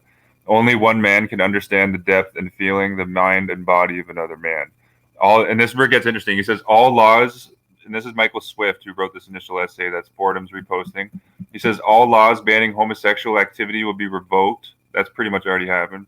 Instead, legislation shall be passed which engenders love between men. Think about Jesuit seminarian Ed Murray, homosexual, being able to adopt children. But he continues, all homosexuals must stand together as brothers. We must be united artistically, philosophically, socially, politically, and financially. We will only triumph when we present a common face to the vicious heterosexual enemy. That's no different. That's the same vein as the pedophile priest, Father Paul Shanley, who helped found NAMBLA. The North American Man-Boy Love Association was co-founded by a Roman Catholic priest, Father Paul Shanley. Well, yeah, that tells you that's a fact that, speaks volumes. Like you can, I cover that in Eaters of Children. And I want to thank the church militant for letting me know that the founder of Life Teen, Catholic movement, Life Teen, Monsignor Dale Fushek, was also a pedophile, is also a pedophile. Now, he was dismissed and excommunicated not because he was a pedophile, as Michael Voris makes you believe. He was dismissed and excommunicated because he started his own church. Father Dale Fushek, and I'll have all these notes in the... I've never heard of any priest being excommunicated for being a pedophile. Yeah, me neither. And you usually will get promoted to like a bishop or something. Yeah. Bishop Worrell is now he's a cardinal. The guy, I think he the Gregory replaced him, the new Black Archbishop of Washington. But the former Archbishop Cardinal Worrell was a bishop who was like, he's deeply like he's all like there's all sorts of information in the Pennsylvania grand jury report. Cardinal Worrell. But he was promoted to a cardinal after covering up this systematic abuse in Pennsylvania. Like, are you kidding me? And this same guy, Cardinal Worrell, is on the National Presidential Committee of Scholars. Like, what? So this pedophile priest is now dictating what books are going to become popular in America, and what books are going to be going into school. Yeah, this is Cardinal Worrell. He's affiliated with the Presidential Committee of Scholars. Kind of insidiously. So, didn't the same thing happen to Ratzinger in the 1960s after he covered up for a number of priests in Bavaria, including his brother Georg? They said, "Hey, good job, Joe. We're going to make you a cardinal now, and not only that, down the road, we're going to put you in charge of the Inquisition." That's right, the Congregation for the Doctrine of the Faith. Yes. Yeah, here's another weird aspect to this Dale Fushek thing. Where is this? This Bishop Thomas J. O'Brien ran over a guy in his car. He's also, I think, a pedophile protector. Maricopa County, I guess this is Arizona. Is that right? Yes. Yeah. So he was arrested because he murdered a guy with his car. I guess you consider that manslaughter. It was an accident. Hit and run. It was a hit and run. And what else did I see? Entered into it. He was a pedophile protector. Let's see here. He was only arrested because he murdered a guy with a hit and run with his car, and they had to track him down. They convicted him because he claimed he had no idea that he murdered a guy with his car. Meanwhile, his windshield is completely smashed in, and there's blood and flesh all over the top of his car. And he claims he just drove home. He had no idea what happened. Pretty tough to do when you can't see out of your fucking windshield because you just plowed into a guy. Well, he's probably drunk. Yeah, that too. I'm trying to find what the real crime was. It's another sickening example of how Rome owns government. The courts. And the courts, especially the courts. The only reason he was in. Let's see here. I'm scrolling through this New York Slimes article.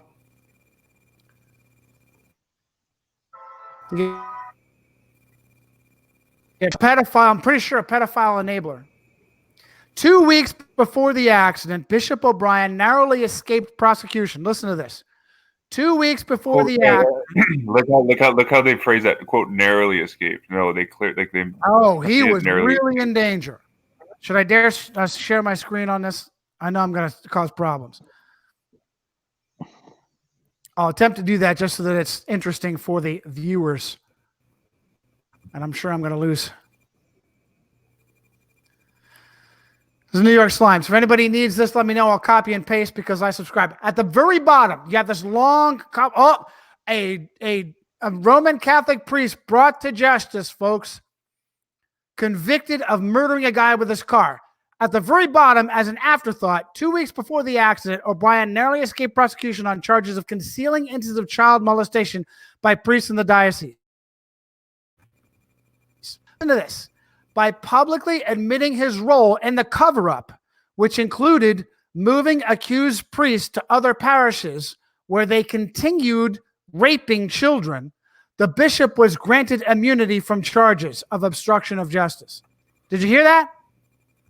2 weeks before the accident. This is God. This is divine intervention. This hardly ever happens.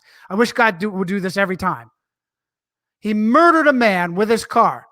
2 weeks before, he had got out of being prosecuted for taking pedophile priests and pulling the Roman Catholic game of moving them to green pastures where they can rape and rape again new families that have no idea. This is part of the insurgency, the war crimes, the endless child rape fostered by the Catholic Church upon every country, particularly upon America. Well, this is this guy. Even for the guy, this case just reminds me, Johnny. Our current Catholic educated Governor General here in Canada, Julie Payette, was involved in an incident in Maryland, actually, where she killed someone with her car. She ran someone over. Our current Governor General actually killed someone in Maryland in 2011 in the Catholic colony, and the case just dismissed it. Well, yeah. And so, are you kidding me? Like, she actually killed someone in a, quote, accident. No police investigation, and now she's our Catholic educated Governor General. Obviously, it was no big deal. It was nobody important. It's okay when somebody important runs over somebody that's not important. It's okay. So it is fascinating. So again, I want to thank the church militant for letting us know Life Teen founder Dale Fushek is actually what a surprise, just like Father Paul Shanley. Father Paul Shanley had I covered this in detail in Eaters of Children. Paul Shanley had an outreach to young boys. Paul Shanley had an outreach. And by the way, thanks for giving away. You don't have to give it away, folks. It's free on Kindle. Amazon's taking care of me. It's free on Kindle. Eaters of Children. All the clowns that want to give my book away. Paul Shanley had an outreach, a very powerful, popular, lots of money. Meanwhile, this is the priest that co-founded NAMBLA. All right, real quick, because I got to get going. Back, how long ago? On July 9th, this guy here, Eric777, did this brilliant show on how the United States military of Romerica went into Iraq and replaced all of the stable, some of them Muslim, some of them nominal, some of them secular, some of them Christian, bureaucrats, with papists. All of Iraq is papist controlled now. Fantastic video. Jesuit tentacles in Iraq.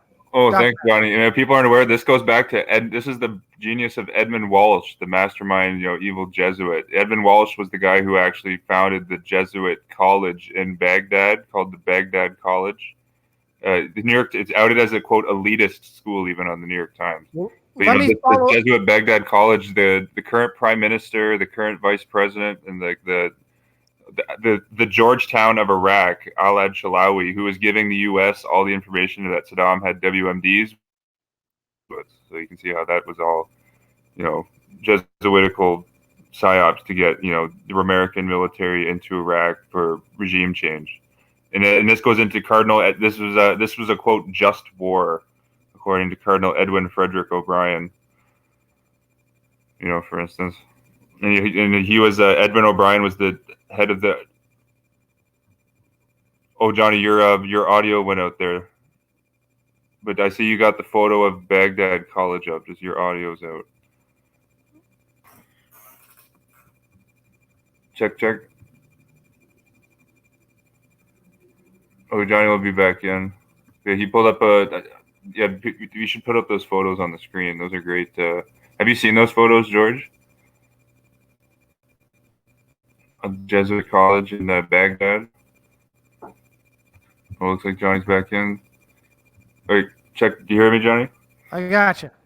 I was saying, looked at you had the Baghdad College up on the screen. It looks like from yeah. This is part of your screen share. Baghdad College and then Baghdad College High School, because as George pointed out, you always have the Jesuits. You got Georgetown and Georgetown Prep.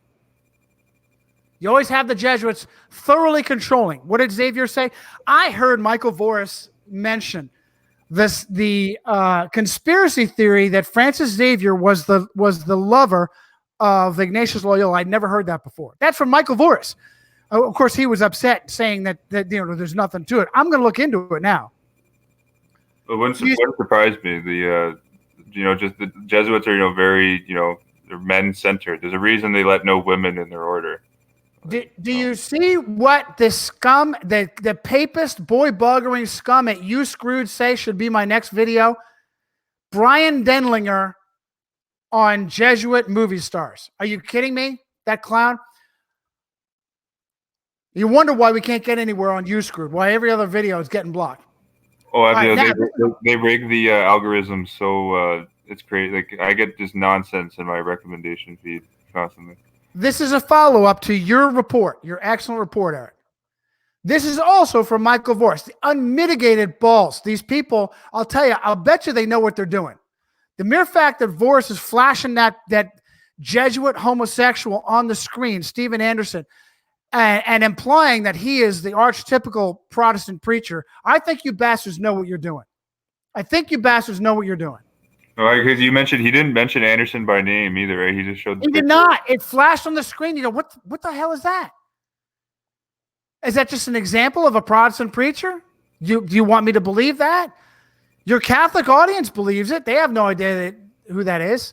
Oh, Johnny, I was reading some of the comments on this video on Protestantism. Like, the comments were like, "Oh, Protestants, are stupid. Protestants, are lost. Protestants have no position. Like, There's no scholarship. They're just sophomoric, childish attacks.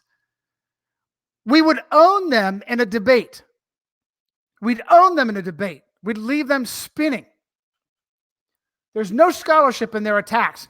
The mere fact that he would say that the Protestant Reformation of Christianity, not of the Catholic Church, ushered in relativism is ludicrous. It's gaslighting. It makes no sense. This was a church militant special. Roman Catholic Archbishop laments the fact that Christians face extinction in Iraq. You're the ones that did it. Are you kidding me? You lament the fact that you control Iraq and have wiped Christians out of Iraq. We're supposed to believe that it's those evil Muslims. What the hell has been going on for, 15, 20 years now? Where is the United States military that's still there? Well, Johnny, it's interesting. The United States military put in a Shiite hardline Muslim government, kind of based off like the Iranian model, which is interesting because these current Jesuit trained guys in Iraq are Shiites.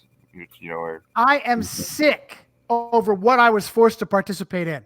I am sick over the fact that I was an instrument of these papist scum. United States military is the standing army of the Catholic Church. That's what it was meant to be from the Revolution on. That is the biggest problem when the Roman Empire turned into the Holy Roman Empire. And I mean in the true general religious sense, not the historical combination of Germany and France and Spain and the Middle Ages, etc. The United States military does the dirt, just like it says in Revelation 13. The beast of the land, that's America. You want to know where America is in Scripture? Revelation 13. The beast of the land forces on pain.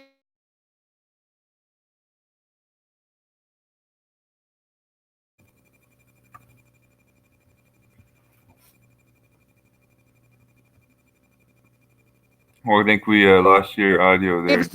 Check, test. Are we back? Check, test, Oh, I can test. hear you. You went out for the. I heard you saying you're comparing the U.S. to the scripture being like the second beast. If you want to.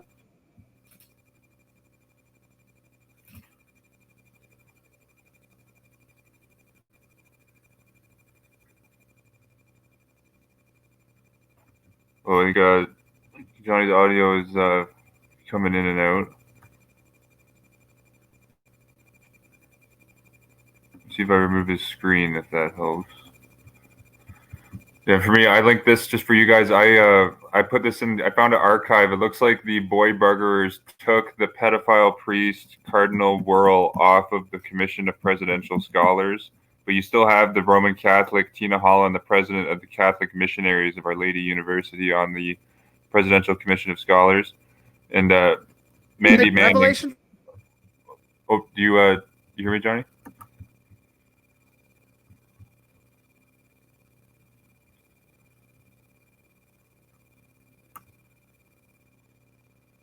Oh, he's coming. Check, test. Oh, I can hear you now. All right, I'm going to keep going until I get it all out. If you want to know where America is,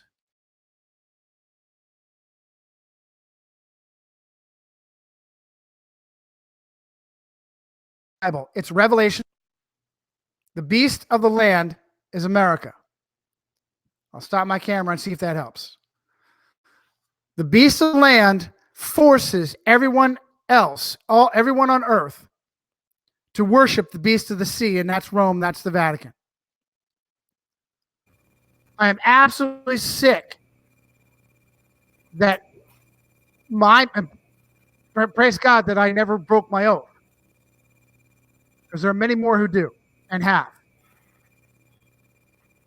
That the United States military is the sword arm of the Catholic Church. Oh, it's so clear, Johnny. After the invasion, General Barry McCaffrey, the most decorated Marine in history, 4-star general in the Iraq occupation, was given the James Gibbons Medal by the highest award by the Catholic University of America. For instance, everywhere the United States military has gone, Christians suffer. Iraq. That should wake people up, is to see how the current government in Iraq, literally Jesuit Baghdad College. To read the New York Times article, "Boys of Baghdad v for Iraq." You got the Adin Abdul Mahdi, the current prime minister, openly trained by Jesuits and was a communist. The current prime minister is a Jesuit-trained communist. And like you said, this current government in Iraq has taken a hardline position against Christians. Everywhere, especially in Afghanistan, they've basically been they're almost extinct in Afghanistan now. After the U.S. went there. I think it's worse in Afghanistan than Iraq, even. Afghanistan, there's almost no Christians left. I've got another papist source, CNS News, from another papist, L. Brent Bozell III, another muckraking conservatard papist, L. Brent Bozell III, and I'm sure this is CNS News, another Catholic conservatard news source, years old. The last Christian church in Afghanistan. I'll pull that up. I'll pull that up too, and leave that in the notes. Unbelievable. So I'll link the two of these. Your great report on how the United States of America's military came in destroyed Iraq. That I saw firsthand. Devastated the stability of that country. Devastated most of the country. You had electricity, running water, the bare necessities that you needed, food, shelter for your family, destroyed from the chaos. Needless, evil chaos. And in the wake of it, Christians have been persecuted, murdered, and driven out of the country. Wherever the United States military has gone, Christians suffer. And so what's the difference between that and the Inquisition? Abu Ghraib. No different. It was no different. You know, like who are the leading generals? You know, James Mattis, the warrior monk. You know, the warrior, like Joseph Dunford, deeply involved in Abu Ghraib and Fallujah. Current, you know, chief of staff of the United States Marine Corps. Jesuit, both of them. United States Marine Corps. Dunford, Jesuit trained at Georgetown. Another guy, Petraeus, deeply involved in the war crimes in Iraq with the U.S. Offensive. Like Petraeus went to Georgetown. And McChrystal, I don't know if there's Jesuit breadcrumbs around McChrystal, but he's pro-homosexual. So we can just guess what he is. Another special operations, special forces homosexual. Another Spartan sodomite. Go look up the Kay Griggs interviews. You know everything you need to know about Stanley the Power Drill McChrystal, who was personally responsible for slaughtering Pat Tillman, murdering Pat Tillman. Corrupt piece of shit that he is. Well, so he was probably working with, you know, Chomsky then on the inside to. That's exactly what we all came together with, didn't we? That Tillman got in touch with Chomsky, and Chomsky turned it over and ratted Tillman out. And Chomsky got Tillman, almost certainly Chomsky got Tillman murdered. Oh, absolutely. You know, this was even on his Wikipedia, Johnny. I'm going to see if I can find this. Noam Chomsky, when he was working at the MIT, like he would like defend the CIA. His Wikipedia, one of the directors of the CIA came to work at MIT, and there was some, you know, kind of backlash from this. And Chomsky was like, "Oh, you know, this guy's a great guy. You know, he did some great work with the CIA." I just want to see if I can find that. That's right on his Wikipedia. It just, you know, shows. I'll put that in the links as well. I'll download and re-upload this, and all these links I have saved. I'll put in the about, especially your hosting link. I always start at the hosting. Johnny. Yeah, George. I'm going to round it out for me. You guys stay on if you can. Go ahead. Okay, if I could just make a couple quick points. McChrystal, hey, you don't have Stanley to call McChrystal. Stanley McChrystal went to St. John's College High School in D.C., which is run by the Christian Brothers.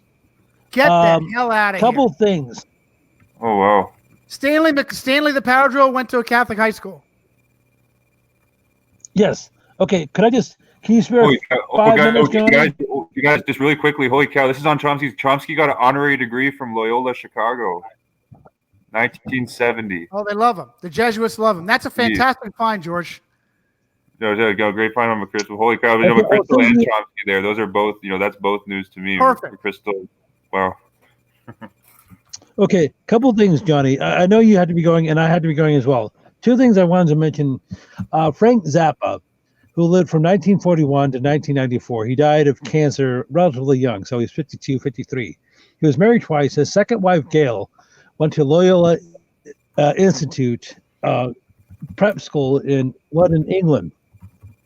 So Frank Zappa, his background is purely secular. He was involved with the industrial military complex. His father was a researcher, I believe, at Johns Hopkins or something like that. He did contract work for the Department of Defense and the CIA. So Frank Zappa has several children, one of whom was Dweezil, who's a popular musician, and one of his daughter, Moon Unit, did a novelty song in the 80s called Valley Girl. So that was his nexus to Rome. Also, conclusion that since late June, the Demon Rat presidential candidates have been holding their debates. They did one in June, one in July, and I believe they're going to be doing another one in September. They've had over 20 people in the debates. There have been 4 moderators in the debate: Lester Holt, Rachel Maddow, Chuck Todd, and Savannah Guthrie. Chuck Todd has an honorary degree from Loyola University in Baltimore, Maryland. Rachel Maddow, the mom is Roman Catholic, and her dad is Jewish, and she's a lesbian. Her father was also was a colonel in the U.S. Air Force.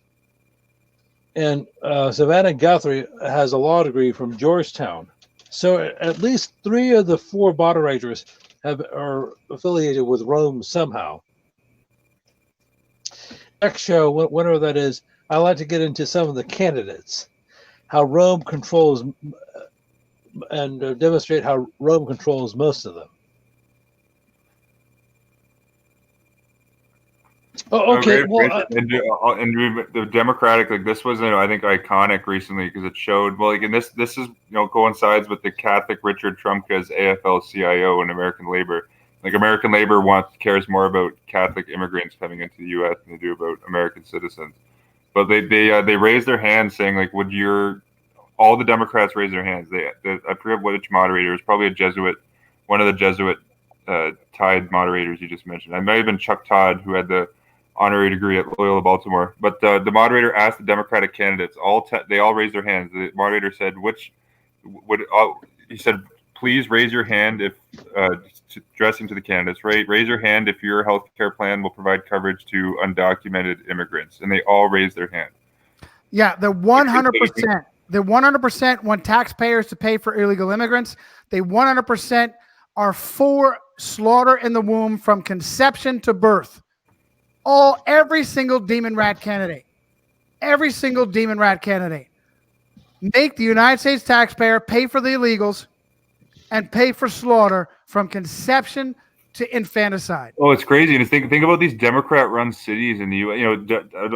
Donald Trump mentioned this point, but it's true. Like, I live near Detroit. Like, look at videos of Detroit on the internet. Like, it's literally a third world country. Gary, Indiana, historically Democrat-run city, is literally a third world country. All the industries left. Bill Clinton's NAFTA, Jesuit trained, for instance. Baltimore, Democrat-run for years. Just look at some of the streets of Baltimore. Philadelphia, look at some of the Philadelphia hoods. Look how Philadelphia looks in the inner city. Philadelphia's mayor, Jesuit trained at St. Joseph's, Jim Kenney, like literally danced when Philadelphia became a sanctuary city. He's not willing to put money into, fixing, the inner city of Philadelphia, but he's more than willing to, put money into Philadelphia taking as many Catholic illegals as possible. For instance. It's crazy. I'm just tracking down Georgia's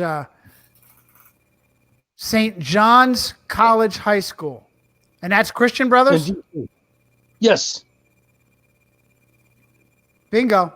Oh, that's a home run. And we found right with Noam. I think you should add this to your great column, Johnny. But Chomsky getting a Loyola degree, I think certifies him being a Jesuit plant, being like a pseudo intellectual. That's the Jesuits saying, "Job well done." Well, that's what he lived with the Jesuits too. Like, yes, you have that South in America, Europe. yes. As a matter of fact, didn't he work with Berrigan, Martin Sheen? Yeah, didn't he work with Berrigan? Yeah. And Martin Sheen said getting arrested with Berrigan was the best day of my life. Yeah. Apparently. Oh my goodness. All right, well, that's what I wanted to mention this. Just the boy burglars. I don't know if they did this because of my video, but they took the pedophile Cardinal Donald Wuerl, off of the Commission on Presidential Scholars. But I found an archive source. I linked this in the chat from. This was an archive where Wuerl is on the board of directors list. So they must have took him off, like 6 months ago or so. But you literally had, this guy was a pedophile. This guy was deeply involved in the Pennsylvania grand jury report, and he's on the Commission on Presidential Scholars, which should alarm many people. And he's currently one of the presidents on this commission is Tina S. Holland, who is the Franciscan Missionaries Lady of our university, who's the president of that Catholic Franciscan school. So it's just interesting. It's really interesting that there's Catholic connections onto this scholars committee, and that they had literally a pedophile priest, dictating which books are going to be going into like the American public schools. Like, imagine that pedophile priest is making these decisions. Perfect. But Perfect. And by the way, Rudy Giuliani is Christian Brothers educated, both high school and college. And it's the Christian Brothers, the inversely named, just like the Society of Jesus, the Christian Brothers that traffic children in Australia. The source of that movie, Oranges and Sunshine, I believe it's called. They brought the children in. They used them for slave labor during the day and raped them at night. Oh, disgusting stuff. It's a eugenics program. Like we mentioned, the Catholic Church, openly supposedly they're against, eugenics, population control, and, all these evil, crimes, but clearly their actions, show otherwise. And we just mentioned, like, one of the biggest, eugenic foundations in the U.S., the Rockefeller Foundation, had a Catholic priest, Teddy Hesburgh, proudly on the board of directors for over. And not just on the board, but president. Yeah, president for several years. Yeah, he was literally the New York Times even has I have this on my blog. The New York Times even did a headline on it. Hesburgh named president of Rockefeller Foundation. I think that was the. So he was on the board for 20 years, and some of those years he was actually. Okay, can I mention one last thing, fellas?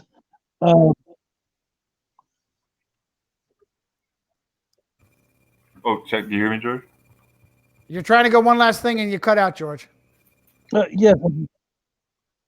Okay. One of the candidates for the Demon Rats is Julian Castro. He was, among other things, he was the mayor of San Antonio, Texas, and he was also part of the Obama administration. I think he was the secretary of the U.S. Department of Boy Buggering or whatever it was. Anyhow, one of the moderators asked Castro, President, how would you ensure a woman's right to choose, or something along those lines? And he said, well, I not only believe in reproductive freedom, but I believe in reproductive justice. And yes, I have no idea what that is. So something we were talking about, I believe in the previous show, is the whole concept of social justice, which is Taparelli who coined that idea.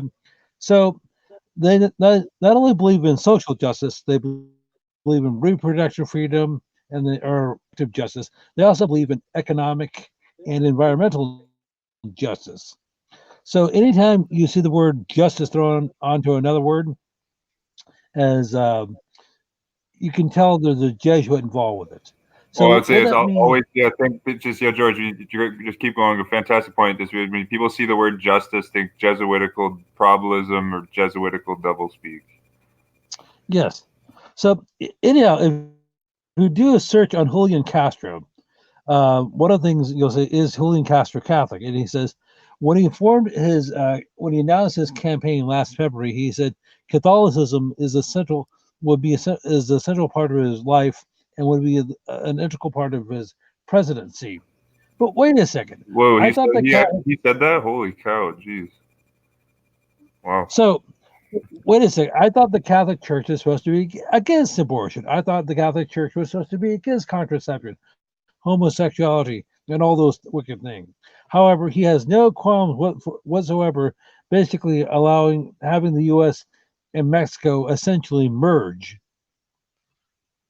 Well, actually, George, this is Sherman Skolnick's plan. He wrote in his book, The Collective Writings of Sherman Skolnick, that in 2004, George Bush met with Jesuit-trained President of Mexico, Vicente Fox, and Roman Catholic,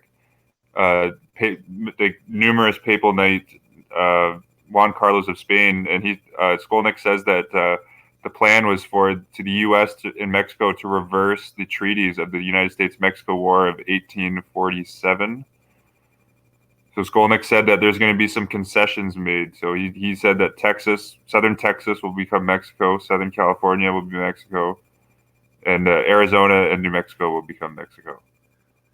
The reason, but if a guy like Castro comes into power, well, they already essentially are. Yeah, think about how they've been flooded with like Latinos. Just like Texas will be a Democratic state soon, just with all the Latinos there. Real quick, I want to explain why I threw this picture up here. The Kurtzel brothers, one directed, one did the musical score behind Assassin's Creed, the movie. Their mother was taken from the island of Malta and transported to Australia by the Christian Brothers. I can't help but wonder if they all know what's going on. Because Assassin's Creed basically, Freemasons versus the Catholic Church, but not overtly so. More just of a resistance, Assassins versus Templars. Well, yeah, those games and movies are interesting because, like, for instance, I played a lot of Assassin's Creed 2 as a kid, and like the main villain in the game is Pope Alexander VI, Rodrigo Borgia. He's like the evil guy who's trying to like take over the world, like he was trying to do actually, in real life. For instance, and like the group of assassins, like you can do. There actually was like I think they blow up, how powerful they were, obviously, but there was a group of, I think they called them Hashashins. Yes, because they actually like would dissociate their enemies by or with hash, which interesting. They actually joined the Templars historically, but the games and the fiction rewrite them to maintain their enmity with the Templars. But in reality, they joined the Templars and helped them, gave them the secret how to murder someone and not leave any traces.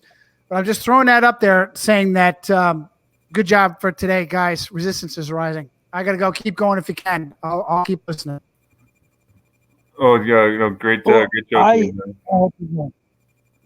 You gotta get going too. Well, there's one story I want to mention just before Johnny's left. There's one story. I'll link this.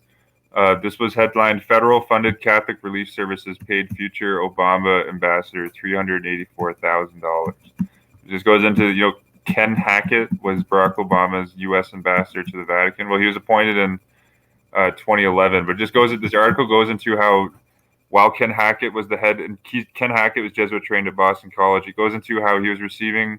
The Catholic Relief Services receives hundreds of millions of dollars in federal government grants each year, which I don't think a lot of people know about, but it's crazy stuff. But Ken Hackett brags about here. The article quotes him saying that Catholic Relief Services leveraged another $611 million in resources from the U.S. government. $611 million going to Catholic Relief Services, but just this Jesuit trained. He was at the article talks about here. Let me see here. So it says, despite the Obama's administration and promotion of abortion and on-demand and same-sex marriage, as well as the Obamacare regulation, it issued mandating that health plans provide free coverage costs for contraception, sterilization, and abortion drugs, which then the article from Catholic News Agency says, which the Catholic bishops have declared, quote, unjust and illegal. But it says, Ambassador Hackett told the National Catholic Register, quote, I don't have a problem representing this administration. And this Hackett guy is Jesuit trained, but he also said here, he says, quote, I'd like to focus on the positive. There are also so many issues where I feel the Obama administration is exactly on the right track. I'm going to focus on the issues and lift them up so we are a nation that is concerned about the poor in the world, the injustices in the world, and the issues of peace. Those are issues that I can represent well. And then the article continues, in the United States, however, at least 43 Catholic institutions are suing the Obama administration's Department of Health and Human Services over mandate that requires nearly all health insurers offer contraceptive, sterilization, and abortion drugs without co-payments. But, it's interesting, Obama's ambassador to the Vatican, is defending his, forced sterilization, abortion and contraception programs through the Obamacare program. And you'd think that Ken Hackett, being a devout Catholic, would be against that. But Ken Hackett was educated by Jesuits. And this article just goes into a bit about how, I don't think a lot of Americans realize how many millions of dollars each year goes to the Catholic Church from Uncle Sam. I think it's pretty, pretty crazy. I got a story that Ken Hackett said he leveraged $600 million from the U.S. government. What were you saying, George? Well, I actually need to be going, Eric. Oh yeah, no worries at all. Yeah, we've been going for over 2 hours here. But great information today, George. The McChrystal stuff. I think with McChrystal, I think we tied the Jesuit connection to. No, you too. You know what I'm saying? We really tied in the McChrystal stuff with the Jesuits. Him being educated by Christian brothers. being connected to the Tillman assassination. And then Tillman, reached out to Chomsky as well. And, Chomsky lived with the Jesuits and got an honorary degree from Loyola. So, it looks like they took out Pat Tillman. But, great information today, George, and we'll stay in touch. Okay, And well, I'll, talk to you soon. Yeah, talk to you soon. And thanks, everyone, for tuning in.